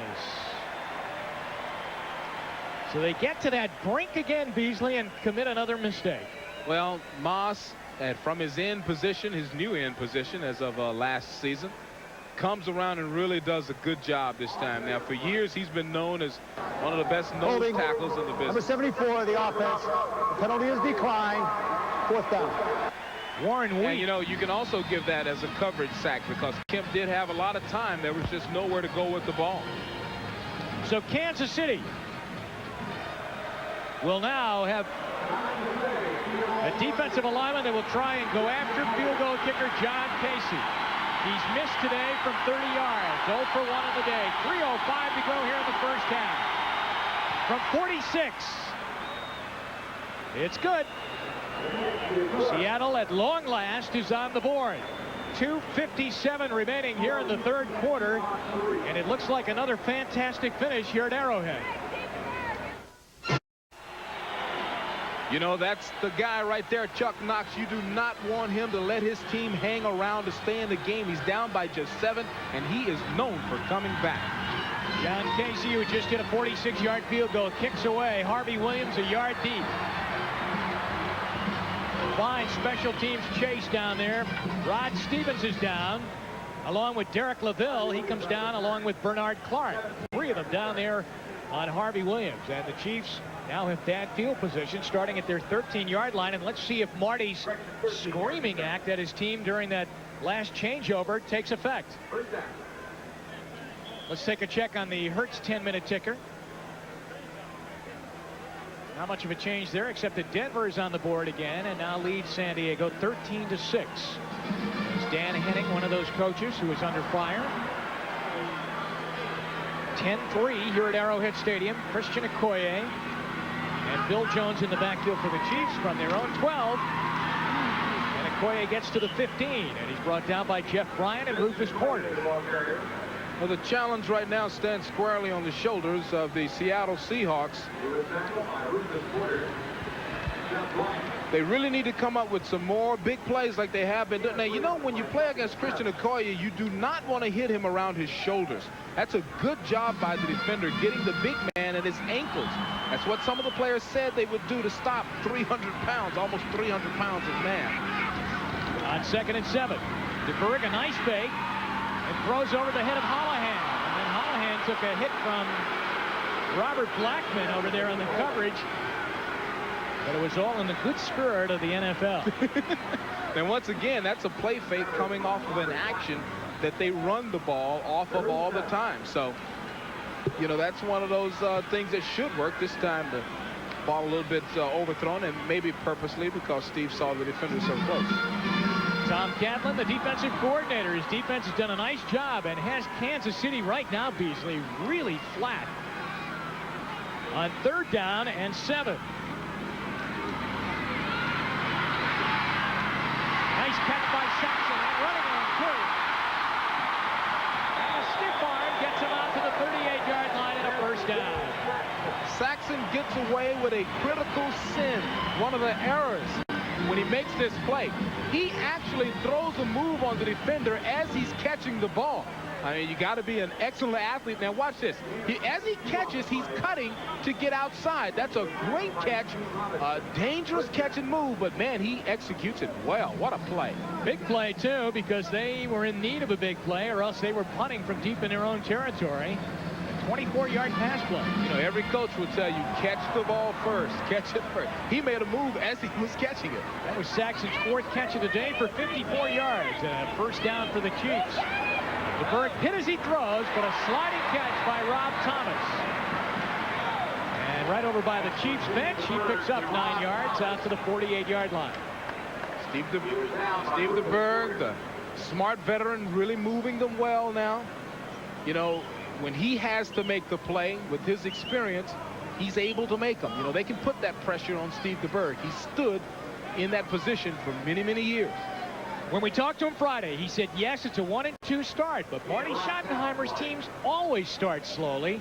So maybe I'm not playing that bad. I'm not playing that well, but it's really the way things go. And the reason is because Marty likes to use a lot of young players and a lot of players early in the season so that by the end of the year, Beasley, November and especially December, they're ready to go. And most teams don't do that. I mean, most teams will make a rookie or a young lineman or a young running back. They'll make them wait until somebody gets injured. They'll let them practice all year. And then you get in a critical situation. They have no game experience. So there's some wisdom to that madness. And really, what you look at now is that certainly by the end of the year, Harvey Williams will be ready come the big games. Tim Barnett, the wide receiver, will be ready. Very, very true. They've been used all year, and they've got some seasoning. They are inches away on 2nd down. Sometimes he loves to go big on 2nd and inches. Like that. Rob Thomas inside the Seattle 30 to the 27, and another Kansas City first down. Took a hard hit from Patrick Hunter after he made the catch. You know, Rob needed to make this catch. Two things to talk about here. Steve DeBerg looking to the right, freezing the safety because he wants to go to the seam. Hits it perfectly, gives Barnett time to catch it. He still takes a big hit, but you know, he had to catch that ball because he dropped one in the end zone. And I'm talking about Rob Thomas. I don't mean Rob Barnett. But he had to catch that because he dropped the one in the end zone. Had to show them that his concentration is in this game. 25 yards and a first down. A pump fake, and he's looking for Emil Harry. The 2, it's just a little bit too long. DeBerg seems to have that rhythm back right now. Well, they're really loosening up the purse strings when it comes to play calling. That's a real gutsy call. And he made a 360 pirouette on the fake. That's one that what did he make? What was that? It's like a ballet term. Oh, ballet. All right. You know, when you're in college, sometimes they make you take ballet, and they made us take that at North Texas State. The pirouette. DeBerg 16 for 26, 180 yards, and a touchdown pass.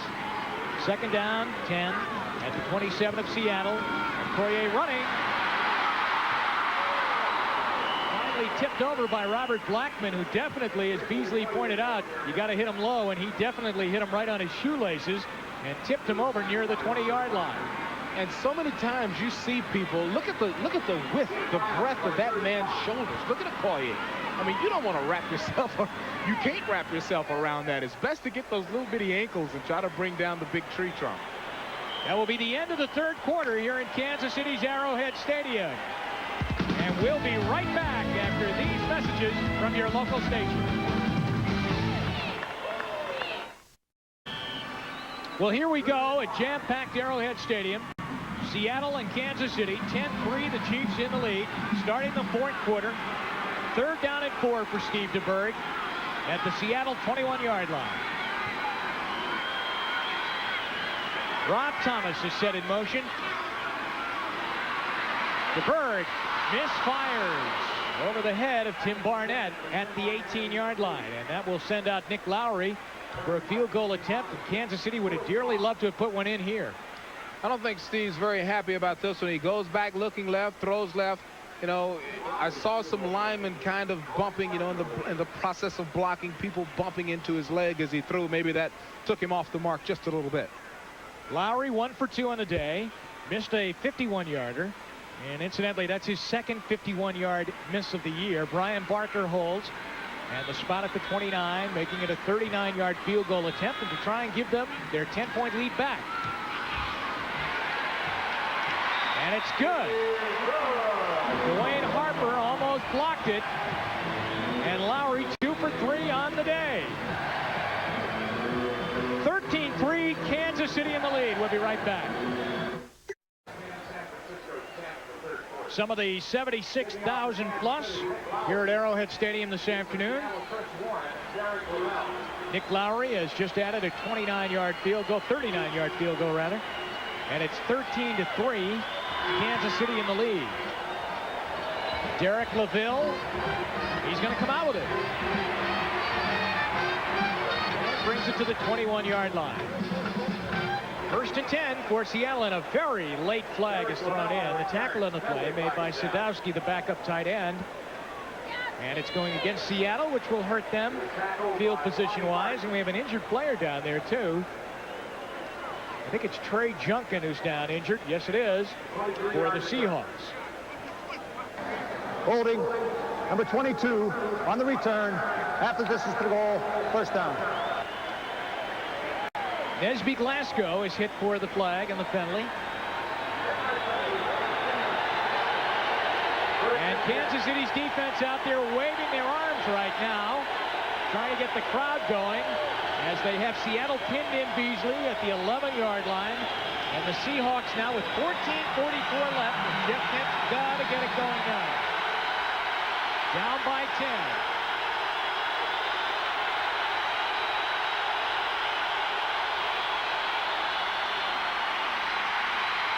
He's throwing for Brian Blades, who makes a beautiful catch in front of J.C. Pearson, and a first down to the 24. Check in with Bob Costas. Jim, the difference right now at Mile High Stadium is this touchdown by Gaston Green of the Broncos. Off the draw, he goes 5 yards for the score. Remember, they're still without Bobby Humphrey. John Carney has kicked 4 field goals for the Chargers. They're within 1. Broncos 13, San Diego 12. Thanks, Bob. Kansas City in the lead by 10 here, 13-3. Incidentally, on that pass catch, Brian Blades has 6 catches on the day for 113 yards. And a first down to the 24, where Derek Fenner, Beasley, he runs high through the hole, doesn't he, to the 30-yard line. I mean, and people try to tackle him low, and he runs right out of the tackles. That's just a super running style, classic running style. Here he is, Derek Fenner, who's been running the ball much better here today. And that offensive line has given him some room to run through, too. He's got 71 yards rushing on the day, and he's carried it 13 times. So he got 6 on first down, 2nd and 4. Seattle down 10, 13-3, and we're in the 4th quarter.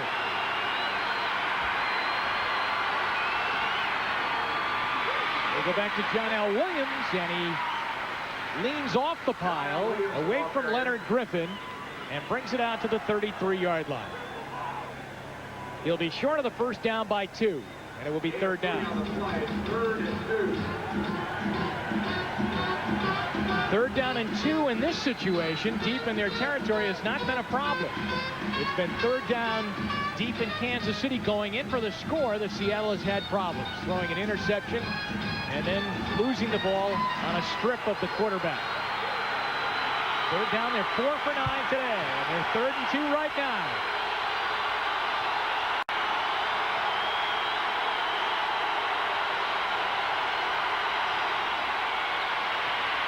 He's on the money to Paul Scansey, who then fumbles it. And it might have gone right into the arms of Kevin Ross. It is Chiefs ball. Give it to Lloyd Burris.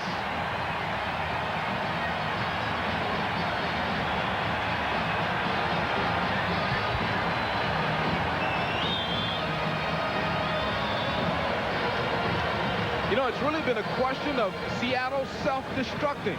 They've done some very good things in this game, and then you would think a play like this is very easy. Let's see where the ball comes out. It looks like the hand was knifed up there a little bit by Porter just at the end, and the ball pops out. Self-destruction by the Hawks. 3 turnovers for Chuck Knox's troops today, all very, very critical. Okoye stiff-armed Wooden, runs it down the bounce to the 35-yard line. Okoye is so measured in his steps, walks up to his teammate to check if he's okay because he put a shoulder in his back as he powered forward for another inch or two. Christian having a good game. Super game. It's at the 35-yard line of Seattle and a first down. What a tragedy on that play. Scansey made the catch, ran well, had big yardage on the play, and then was knocked loose from the ball, and it went right into the lap of Lloyd Burris. Barry Word is in at backfield now for Kansas City. Okoye leads with 70 yards rushing.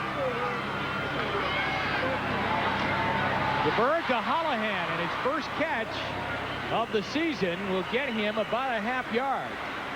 One thing about Holohan, he's not going to miss the ball. He's not going to miss the ball. That's not exactly what he's looking for, though, the 1-yard catches. This is a guy who's used to catching 50, 60 a year. Super hands, very soft hands. Second down and 10 as they get no gain on the play. Schottenheimer trying to put away the Seattle team. Does not want to let them hang around. The game has taken that posture that they are hanging around unless Kansas City can put them away right here. Chiefs up by 10.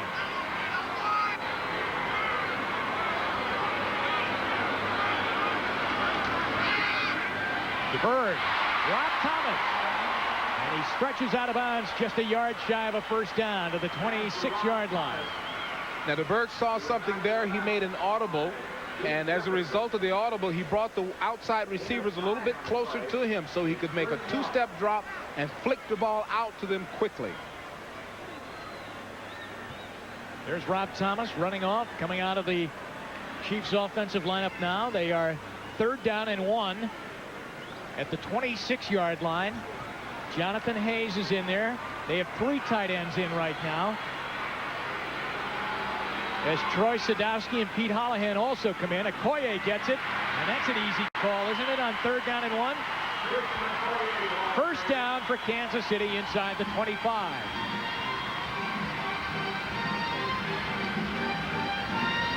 You know, the Chiefs have really done their job. I mean, individually, Okoye has done what he's supposed to do. Steve DeBerg has thrown the ball well. Barry Word has come in like a relief pitcher and done well while Okoye took a breath.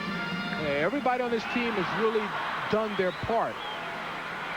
Now we get a look at Harvey Williams in the backfield on first down. Oh, DeBerg fires to Barnett at the 15. I mean, he had a couple of people wide open. He had Williams open in the flat, but Barnett was so wide open he had to give it to him. You know, he took a quick peek over at Williams, and I think that was just enough to open up that zone where he could get it in. See him look over, look right there, and then decides, no, I think I can get the big one, goes upfield.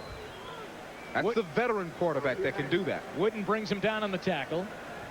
And they'll call for the sticks to come in. Barnett now with 4 catches for 41 yards and his first career touchdown in the NFL. Measurement out on the field shows that Kansas City is just a couple of inches short of the first down,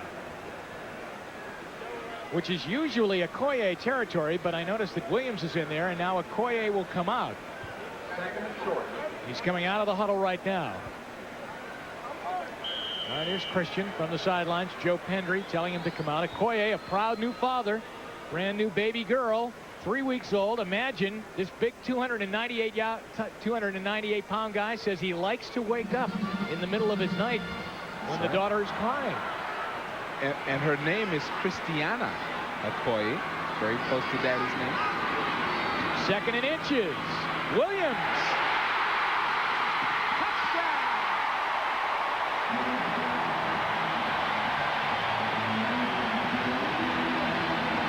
Williams came very close to that $1,000 fine. You know, you get the sense that he thought about reaching up to get a high five, and then he kind of caught himself. Great play. Let's take a look at it here. The difference, Steve DeBerg gets it over to him quickly, and it's nothing but foot speed that allows him, he runs like a 4.5, 4.48 40, that allows him to sprint into the corner. And Kansas City, with 9:31 remaining, has tacked on another touchdown as they take in another Seattle turnover for a touchdown, and Harvey Williams gets his first NFL career touchdown. So the Chiefs well in control now, 20-3 with 9:31 left. 9:31 remaining. Nick Lowry moves into the ball. Kansas City leads 20-3 over Seattle. Derek LaVille will take it 2 yards deep and come on. Good run back by LaVille out over the 33-yard line. That's where Seattle will start. Down by 17 points in the game. Let's go to New York right now. NFL Live update. Here's Bob Costas. Jim, the Broncos trying to win for the third time in 4 tries. Get another TD from Gaston Green. Again, it's the delayed handoff. He bursts through the hole and speeds down the sideline, 63 yards for the score. It's a 20-12 lead for the 2-1 Broncos over the 0-3 Chargers in the 4th at Mile High. Looks like Gaston Green has found himself a home there with the Denver Broncos. As he gets another touchdown, Jeff Kemp needs a bundle of points now. He's going long for Tommy Kane. Incomplete. Ball hung a little bit, and it allowed J.C. Pearson to get back there. Second down. A lot of bad things happen when you know that you have to pass and the defense knows you have to pass. Defensive backs loosen up a little bit. Linemen pin their ears back and start rushing reckless abandon. People like Derek Thomas and the other linebackers start to smell sack and start to think sack. A lot of bad things happen when you are forced to pass. Seattle inside the Chiefs' 30-yard line 4 times. Here's the story of the game. Interception, missed field goal, fumble, and then a field goal.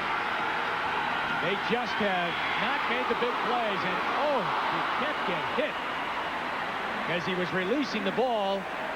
Tracy Simeon was blowing through there, along with a number of other Chief players, and Kemp gets up and he is wincing in pain. Well, see, that's exactly what I'm talking about, man. They start calling their favorite tricks in the lineup and their favorite games and stunts from a defensive line and linebacker perspective, and boy, they start teeing off on the quarterback. So now this is a real challenge for the offensive line. They know now that they must protect. Kemp has got to get the ball off on a good rhythm, and the receivers have to get open. Crowd wants a sack. No question about it. They're yelling for a sack here on 3rd down and 10.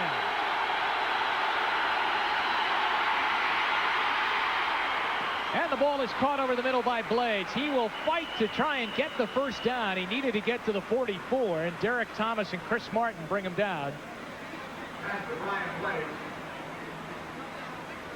Kemp was being chased on the play by J.C. Pearson, who was coming in on that blitz. And I think they have to call the change in for a measurement. Well, that's what Kemp does best. You know, throwing the ball on the run, using his mobility to escape pressure. That's what he does best. He did it very well that time. I wouldn't be surprised to see them move the pocket around a little bit intentionally. Move him out to the left a little bit. Don't let him be in that stationary, traditional pocket where these people can set up games and blitzes to get to that spot. Now that's as close as you get it. I mean, Dale Hamer has to get down there on his knees. So does Derek Thomas. Yeah, Derek Thomas is down there, too, on his knees. Someone told him he was blocking the rest of America's view of the play. First down, Seattle. Now it's time for the Fran 10-minute ticker. Tampa Bay's tied up Buffalo. Boy, the Bills, you know, everybody said they were so powerful, but they were lucky to get out against the Jets with a win, and now they're struggling here against Tampa Bay. And your other games, with 8:40 left in our ball game, it's a first down for Seattle. They trail by 17 points and are still running. Derek Fenner to the 49-yard line. Obviously just trying to take the heat off of Kemp a little bit. Bill Ma's in on the tackle for the Chiefs. You know, you mix in a run every now and then in this situation also to slow those defensive linemen down and to kind of discourage the coaches from blitzing from the outside. You want to make them respect the run just a little bit, and that also buys your quarterback time. John L. Williams sets up in the backfield with Kemp at 2nd down and 5. 8 minutes to go in the game. Across the middle, Tommy Kane catches inside the Kansas City 40. And they've been working on J.C. Pearson all day. And Pearson has been right there. He's made some good plays. He's had one caught on him. Jeff has done a very, very good job in this drive. Here, this is a very well-thrown ball. I mean, he's patient enough to allow Kane to break free and then rifles it in there, because that's a pass he had to really show the strength in his arm to get it in. Tommy Kane with a good catch down at the 38-yard line. First down, Seattle. Now 7:22 remaining in the game. John L. Williams. Got a block from Kemp. And reverses direction to the 21-yard line of Kansas City and a first down. He runs out of bounds to kill the clock with 7:07 left. Well, that was a pretty neat little play. And a long play, too. And John L. Look at John L. He's not breathing that hard. He's in good shape. A nice reverse of the field. And like you mentioned, Kemp had to come in and put on a very, very good block this time. Okay, everything is blocked. Everything's shut down. And there's Kemp diving in at Martin to kind of shield him off. Kane doing the best that he can against Pearson. The pesky Seahawks hanging in now at the 20-yard line. First down, deep in Kansas City territory. Kemp, a short drop, a great play. Dino Hackett got a hand on the ball, knocking it away from a cutting Brian Blades. Dino with 2 passes defended now. That's the way it goes in the column. He's reached out and batted down 2 balls, one in the end zone, and this time from his zone position. Makes a standard drop, looking at the quarterback the entire way, folds back in, sticks his arm out. I tell you, that's perfect linebacker play. Dropping into the zone, mimicking the quarterback, making the lateral break on the ball. 6:40 left. And it is second down and 10.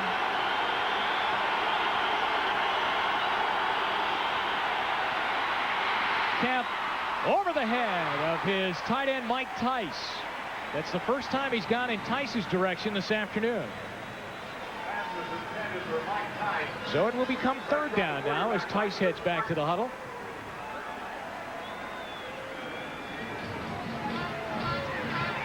Just focus on your quarterback here. Just as he lets it go, he gets spun.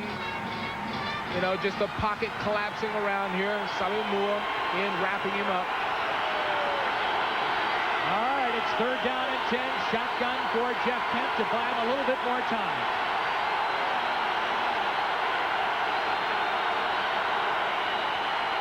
Oh, got a lot of pressure, and he loops it for Kane, and it's incomplete. They sent everybody after Kemp that time. They had a 3-deep zone in the secondary, determined to make sure that no one would get behind and into the end zone for a free direct shot. JC with a little limp. He was a part of the outside third of that 3-deep zone. You know, he's been battling turf toe anyway and was questionable for this game, but then got into the lineup today. And it looks like he might have re-injured himself. This is the 5th time they've been inside the 30-yard line this afternoon. Seattle, are you surprised they're going for a field goal here, Beasley? Well, without a touchdown, not able to put it in, I'd say just get something else on the board. Casey, 39-yard field goal is up and good. That makes it 20-6. They still need 2 touchdowns against this tough Chiefs defense to even tie it. We'll be right back. It's 20-6. They did kick the field goal, and right now, Beasley, they have all receivers and defensive backs up defending on this kickoff. That's called the hands team, and Kurt Schottenheimer, special teams coach, has taken all the linemen out. He's got his receivers, his running backs. I'm looking at 6, 7, 8, 9, all skill positions out there, people that are used to handling the ball in case there's an onside kick. I don't think there will be one. We have 6:27 remaining in the game. It's 20-6. Kansas City by 14. Now they kick away. Harvey Williams will take it back in the end zone and just keep it there, and it will be a touchback. 1st and 10 for Kansas City at the 20-yard line, and it truly becomes imperative now that Seattle not allow Kansas City to get a first down. All right, tonight on NBC, it's the real-life deep-sea adventures of Mark and Brian. Then it's one of the weirdest new shows of the season, Erie, Indiana, followed by 2 great stars and 2 great new shows. James Garner is a man of the people. Robert Guillaume stars in Pacific Station. Then Martin Sheen stars in the NBC world premiere movie, guilty until proven innocent. That's the lineup tonight, right here on NBC. Steve DeBerg had a nice ball game here this afternoon. Will now try and put the finishing touches. Okoye pushes for 5, maybe 6 to the 26-yard line. And see, the last 3 of that was personal. I mean, he strictly took the last 3 with power. Such a big man, such a hard runner. Now, of the 3 running backs that they really primarily go to, Okoye seemed to be the most comfortable with his situation. Barry Ward indeed seems to be the most bothered by the situation. You know, there was concern in his voice about whether or not the ball would be shared properly. He'd get the right number of carries and everybody would get an opportunity. You could sense that. 2nd down, 4. Bill Jones comes out of the fullback position and goes down into a slot. They go right back to Okoye, and Darren Como meets him straight on and keeps him short of the 1st down. Jeff Bryant helps out.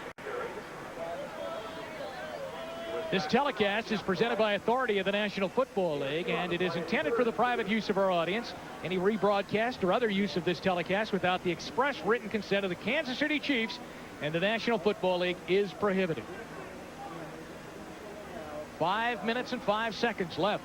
Kansas City trying to get to 2-2. Steve DeBerg has had his best game of the season here this afternoon as he's been off slowly in the first 3. He's got a 3rd down and 2 right now. DeBerg, Barnett, and he is brought down. Let's see where they mark it. It looks like he might be inches shy of the 1st down, and he is also trying to get some breath into his breadbasket there as he got drilled coming across the middle. They do not give them the 1st down by the spot, Beasley. Let's take a look at the replay and see how he gets hit. Nice inside. Yeah, that might have been just the ground as he was wrapped up and then slammed to the ground. Cortez Kennedy on the hit. You know, he could be holding the back of his head. It looked like when Cortez pulled him down, it looked like he rolled and then maybe the helmet snapped down to the turf. So that is Timmy Barnett hunched over at the 30-yard line. They are also going to bring the chains out to measure this play. It's going to be hard to measure it because Barnett is laying down right in the position where the ball is. Gosh, poor Barnett. They have to roll him over to the side and check and see if they got the 1st down, and I don't think they did. About 6 inches shy. And that would force Kansas City to punt, although I'm sure DeBerg is over there lobbying right now. I think we can get it. Let's go for it. Let's go for it. Let's roll the dice. Or we'll roll out of here right now and be right back into Kansas City. It's 4th down. Kansas City will give the ball back to Seattle on 4th down at 6 inches. Ooh, Seattle almost jumped offside. And that would have given the Chiefs a 1st down. Low snap. Parker got it away. And Chris Warren calls for a fair catch at the 33-yard line. That would have been the icing on the cake if they had jumped offside. Did you see them flinch? Saw them flinch. Whoa. And I also saw Rusty Tillman run out there, the special teams coach. Next weekend, witness all the drama and emotion of a great golf tradition. NBC Sports presents live coverage of the Ryder Cup from the brand new ocean course on Kiowa Island. That's Saturday at 2 Eastern Time, Sunday at 11. Then NFL Live comes up right after the Ryder Cup. Special time now, next Sunday, 3:30 Eastern Time for NFL Live. Then there's the games that you'll be seeing. Kansas City at San Diego, Indianapolis at Seattle, or Miami and the Jets from the Meadowlands. So a big sports weekend on NBC. Golf and NFL football.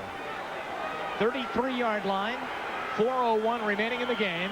Jeff Kemp needs 2 touchdowns to tie this thing up, and he calls a timeout. That will bring him down to 2 remaining here. And John Becker didn't like the fact he didn't understand what was going on, why Kemp had to call the timeout. We'll be right back to Kansas City after this timeout. So Seattle has to use a timeout, and they go into the shotgun now, trailing by 14 points. They're at their own 33-yard line. Jeff Kemp at quarterback. Ryan Blades in motion across the line of scrimmage. Kemp finds Blades. What a play. Down to the Kansas City 48-yard line. How did Kemp get away from that flying hit? Well, it's big play time, and he made one right there. That's what they expect him to do because he's so quick. I mean, he's got a lot of nerve, a tough little kid. Look at the dodge right there, and then the wherewithal. And look how he led Blades. He led him perfectly. Blades never had to slow down. 7 catches, 84 yards for number 89, Brian Blades. I can't believe people are leaving Arrowhead Stadium knowing the history of this matchup, Seattle and Kansas City. How can you leave? It's not over. All right, ball is at the 49-yard line. 3:52 left. It's Blades for his 8th catch to the Kansas City 39.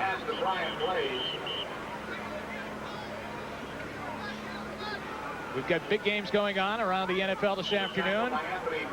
Seattle Seahawks trailing by a score of 20-6. And here we go back to the 10-minute ticker now. Buffalo with a field goal from Scott Norwood, having a real struggle in Tampa Bay. San Francisco shot ahead of the Rams. And Denver and San Diego 20-19 now as the Chargers have come back on the Broncos in the 4th quarter. They are measuring on that last catch by Blades to see if he got a first down, and he does. First down, Seattle. With 3:38 left to go in the ball game. It's 20-6. Kansas City has led throughout.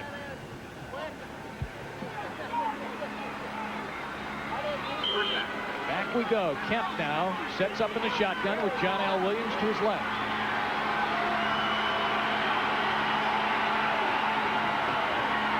Derek Thomas coming from the outside. He got it away to John L. Williams. And he's down to the 31-yard line, and Derek Thomas is jumping up and down Beasley. He can't believe he can't get this guy down. I mean, he had a hand squarely on his back that time. Oh, that was so close. Right back to the line of scrimmage, 2nd down. Here's Thomas again from the outside.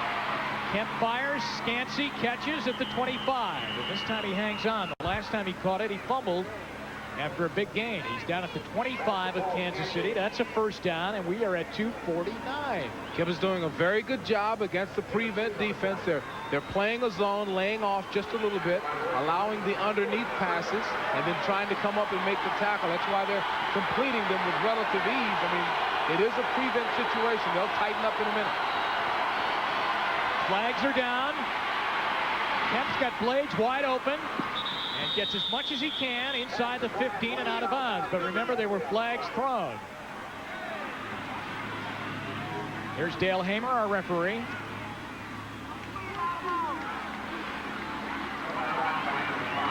And this one's coming back. Seattle is flagged for an early start. Will cost them 5 with 2:26 remaining. Illegal formation. Number 66 is lined up in the backfield. 5-yard penalty, first down. Andy Heck lined up in the backfield. Well, there's a reason for that. You know, these guys know that Kemp has the pass, so they're just teeing off like they're running in a track meet. So he's cocking back, opening up, trying to get an advanced rush to keep that guy from running around him. And that guy has primarily been Derek Thomas, a guy who can really come off flying. That's Bill Cowher, the defensive coordinator of Kansas City. He told me yesterday it always seems like Seattle's throwing the ball on the last play of the game into the end zone to try and win it. Kemp, he will get sacked by Thomas.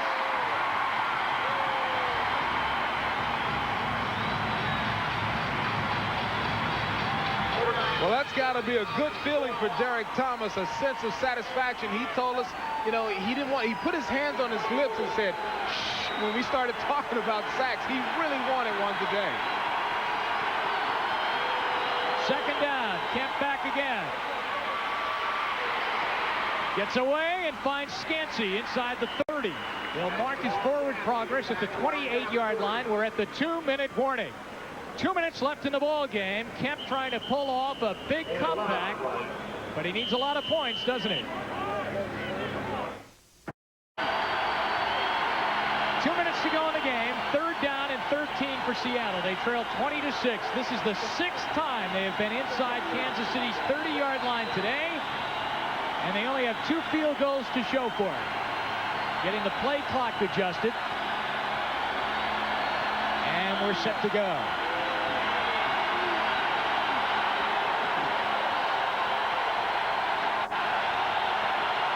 Oh, the snap went through his hands. He recovers. And it's knocked down by Billy Bell in the end zone. And it will be 4th down and 13. I thought Bell would pick it off, and he knocks it down. Bell thought he would pick it off also. And Kemp is lucky because, you know, football will bounce anyway. It bounced straight up to him. He's lucky in that respect. Steps up, hurls it down. Here you're hoping for a miracle, and it doesn't happen. Seattle is called for another timeout, leaving them with only 1 in the game. And so John Becker and Chuck Knox and Jeff Kemp will all put their heads together. And off in the background is David Craig. He's got a warm-up jacket on. He's kind of off, just you can see his arm on the side of the screen. Well, a short conference, Beasley, and so Kemp has his play. And they're telling him just get 13 yards and make sure you get a first down, because they're 4th and 13. That's #1 problem. And then the other problem is to get some points. Now it's time for the Cannon camcorder replay of the game. And here it is, Beasley. You know, they told us that Barnett could do it since Friday. They've talked about him all week, and here he does it. The catch, the run, the touchdown, the play of the game. His first career NFL touchdown. And here we go. 4th down, 13 now for Seattle. With 1:53 remaining in the game. Kemp pump fakes, throws. He's going for Blades in the corner of the end zone. And it is a flag has been thrown. Deron Cherry picked the ball off. A flag is thrown. It is going to be interference on the Chiefs, which would give them 1st and goal down inside the 1-yard line. Boy, some debris being thrown down on the officials, which is terrible down in that corner of the end zone. Ladies and gentlemen, please do not throw things on the field. Thank you. All right, we wait for the call. Here it is, Beasley. Let's take a look in slow motion here. You know, it must have happened before that. Let's rack that back a little bit further if we can. It might have been Bell must pushing. have happened before that. Pass interference. Pass interference called against Kansas City. Marty Schottenheimer is livid. Oh. Pass interference. He's hot. Number 40 of the defense. By rule, the ball is placed on the 1-yard line. 1st and goal. 1st and goal at the 1-yard line. Seattle's not saying uncle yet. They get a big break on a 4th down pass play. Well, you know, if they pull off a quick touchdown here, and you remember the finish last year? Yes, I do. I was here. There's some people in the parking lot that need to run back in here right quick or get the radio on. 1st and goal inside the 1-yard line. Kemp is going to try and pass for it. He's got Tice, and he overshoots him. Now there's a fight down at the 2-yard line, and not a pretty sight. Neil Smith is in there, and it's turned into a big pile. The referees had to dive in to try to pull people loose. You saw Brian Millard come out of there along with Bill Hitchcock, the right side of the Seahawks offensive line. There's Millard, and there's Neil Smith. And they were throwing some shots. If you can read lips, you know that the official is saying, calm down, Neil. And what's Neil saying? You don't want to read his lips. No, don't read those. Wow. A couple of things to talk about here. I mean, what a miss by Kemp. What a big miss. Yes, Tice was open. Wide open tight end, and you miss him. You know, you hit that, you onside kick, and you try to make lightning strike twice. That big finish they had last year with seconds on the board.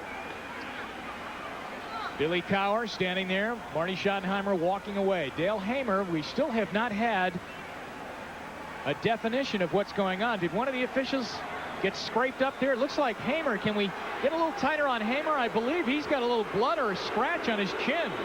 from when he tried to go in there and separate the combatants. That's hazardous duty in there.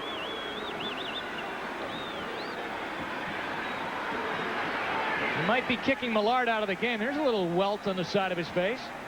Yeah, look at that, Beasley, right on the chin. We have personal foul against the defense. Personal foul against the offense. The penalties offset. We have a personal foul against 71 of the offense. He has been ejected from the game. Brian Millard is kicked out. Nobody from the Chiefs has been kicked out. So Millard is being ushered to the sidelines. His day is done. In the meantime, it is still 2nd down and goal from the 1. Chuck Knox is getting the explanation. Dale Hamer looks like he needs some first aid, doesn't he?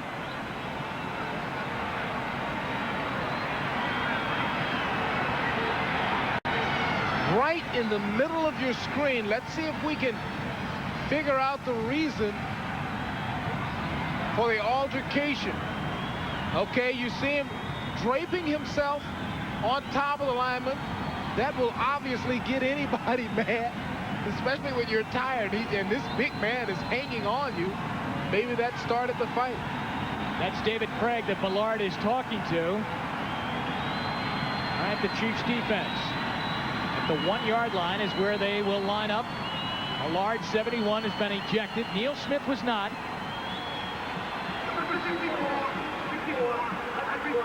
Receiver. All right, the number 64, Derek Krills, has reported in as an eligible receiver for Seattle. 2nd down and goal at the 1. They trail 20-6 with 1:42 left. And Fenner scores a touchdown for Seattle.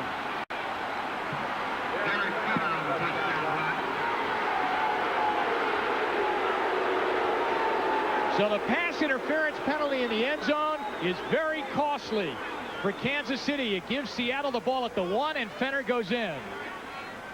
Just a perfect push by the offensive line and a perfect leap. Something we see all the time. Look how high he gets up. That never ceases to amaze me. Casey for what becomes a very important extra point to get them to within 7 now. Kemp to hold. 1:39 remaining in regulation time, and the kick is good, and it is now a 20-13 game after Derek Fenner goes in from the 1-yard line with 1:39 remaining. See, I told you none of these folks should have left. Now they have to onside kick, Beasley, don't now they have to onside kick. The receivers and running backs, all of the people who are accustomed to handling the ball all the time are gathered around Kurt Schottenheimer, the special teams coach, voted special teams coach of the year, co-winner last year. He's one of those guys that can come up with some good schemes. Now the question is, who comes up with this ball? What would it be like?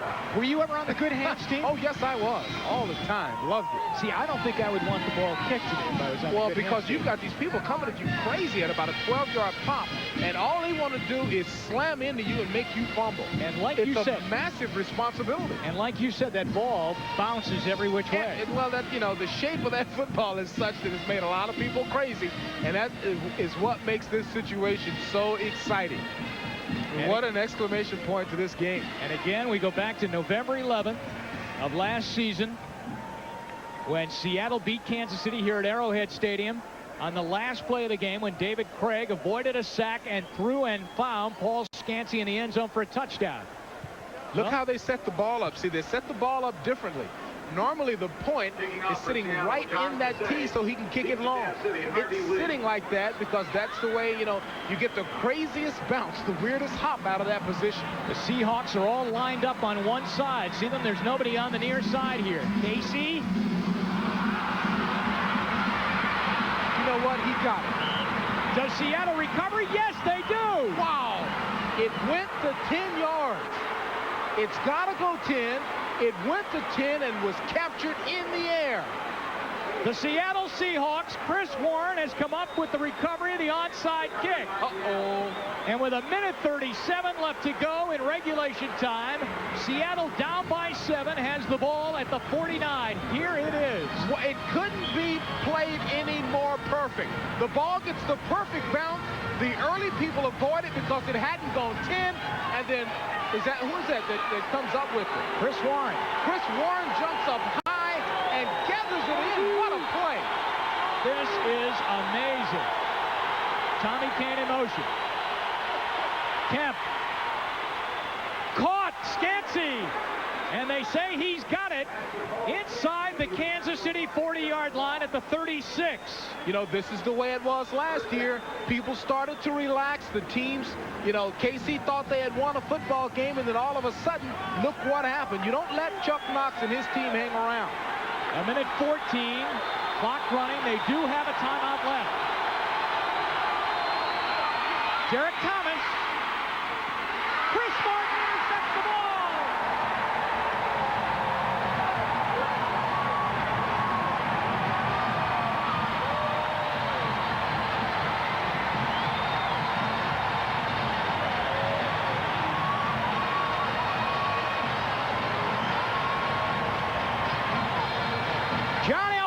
Had it, couldn't hang on, the ball was high, and Martin ends up with the interception that will ice it. You've got Derek Thomas coming around the corner like a man possessed.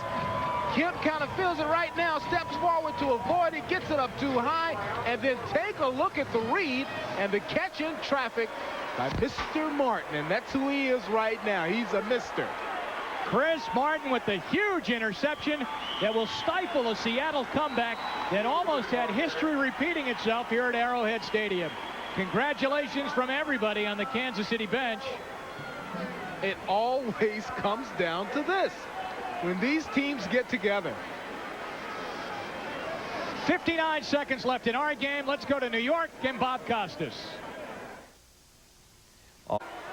Thank you, Bob. Kansas City right now just in formation to take a knee and go down, and that's exactly what they do. Seattle is out of timeouts right now as Jeff Kemp looks to the skies. Last week he had 4 chances right at the end of the game to throw and try and beat Denver and could not get it done. Today he brought his team back from a 20-3 deficit and finally got them to within 7 and on the move again. And Chris Martin, that man you just saw on the bench, intercepted a ball that was deflected off the hands of John L. Williams on a high throw, and Kansas City will survive and go to 2-2.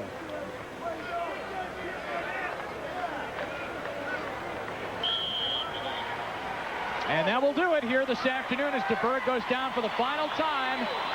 And those that hung around saw another fantastic finish between Kansas City and Seattle. The Chiefs win it here this afternoon thanks to Chris Martin's interception right at the end of the ball game. And the final score, 20-13 Kansas City. We'll be right back to Arrowhead Stadium for a final thought right after this timeout.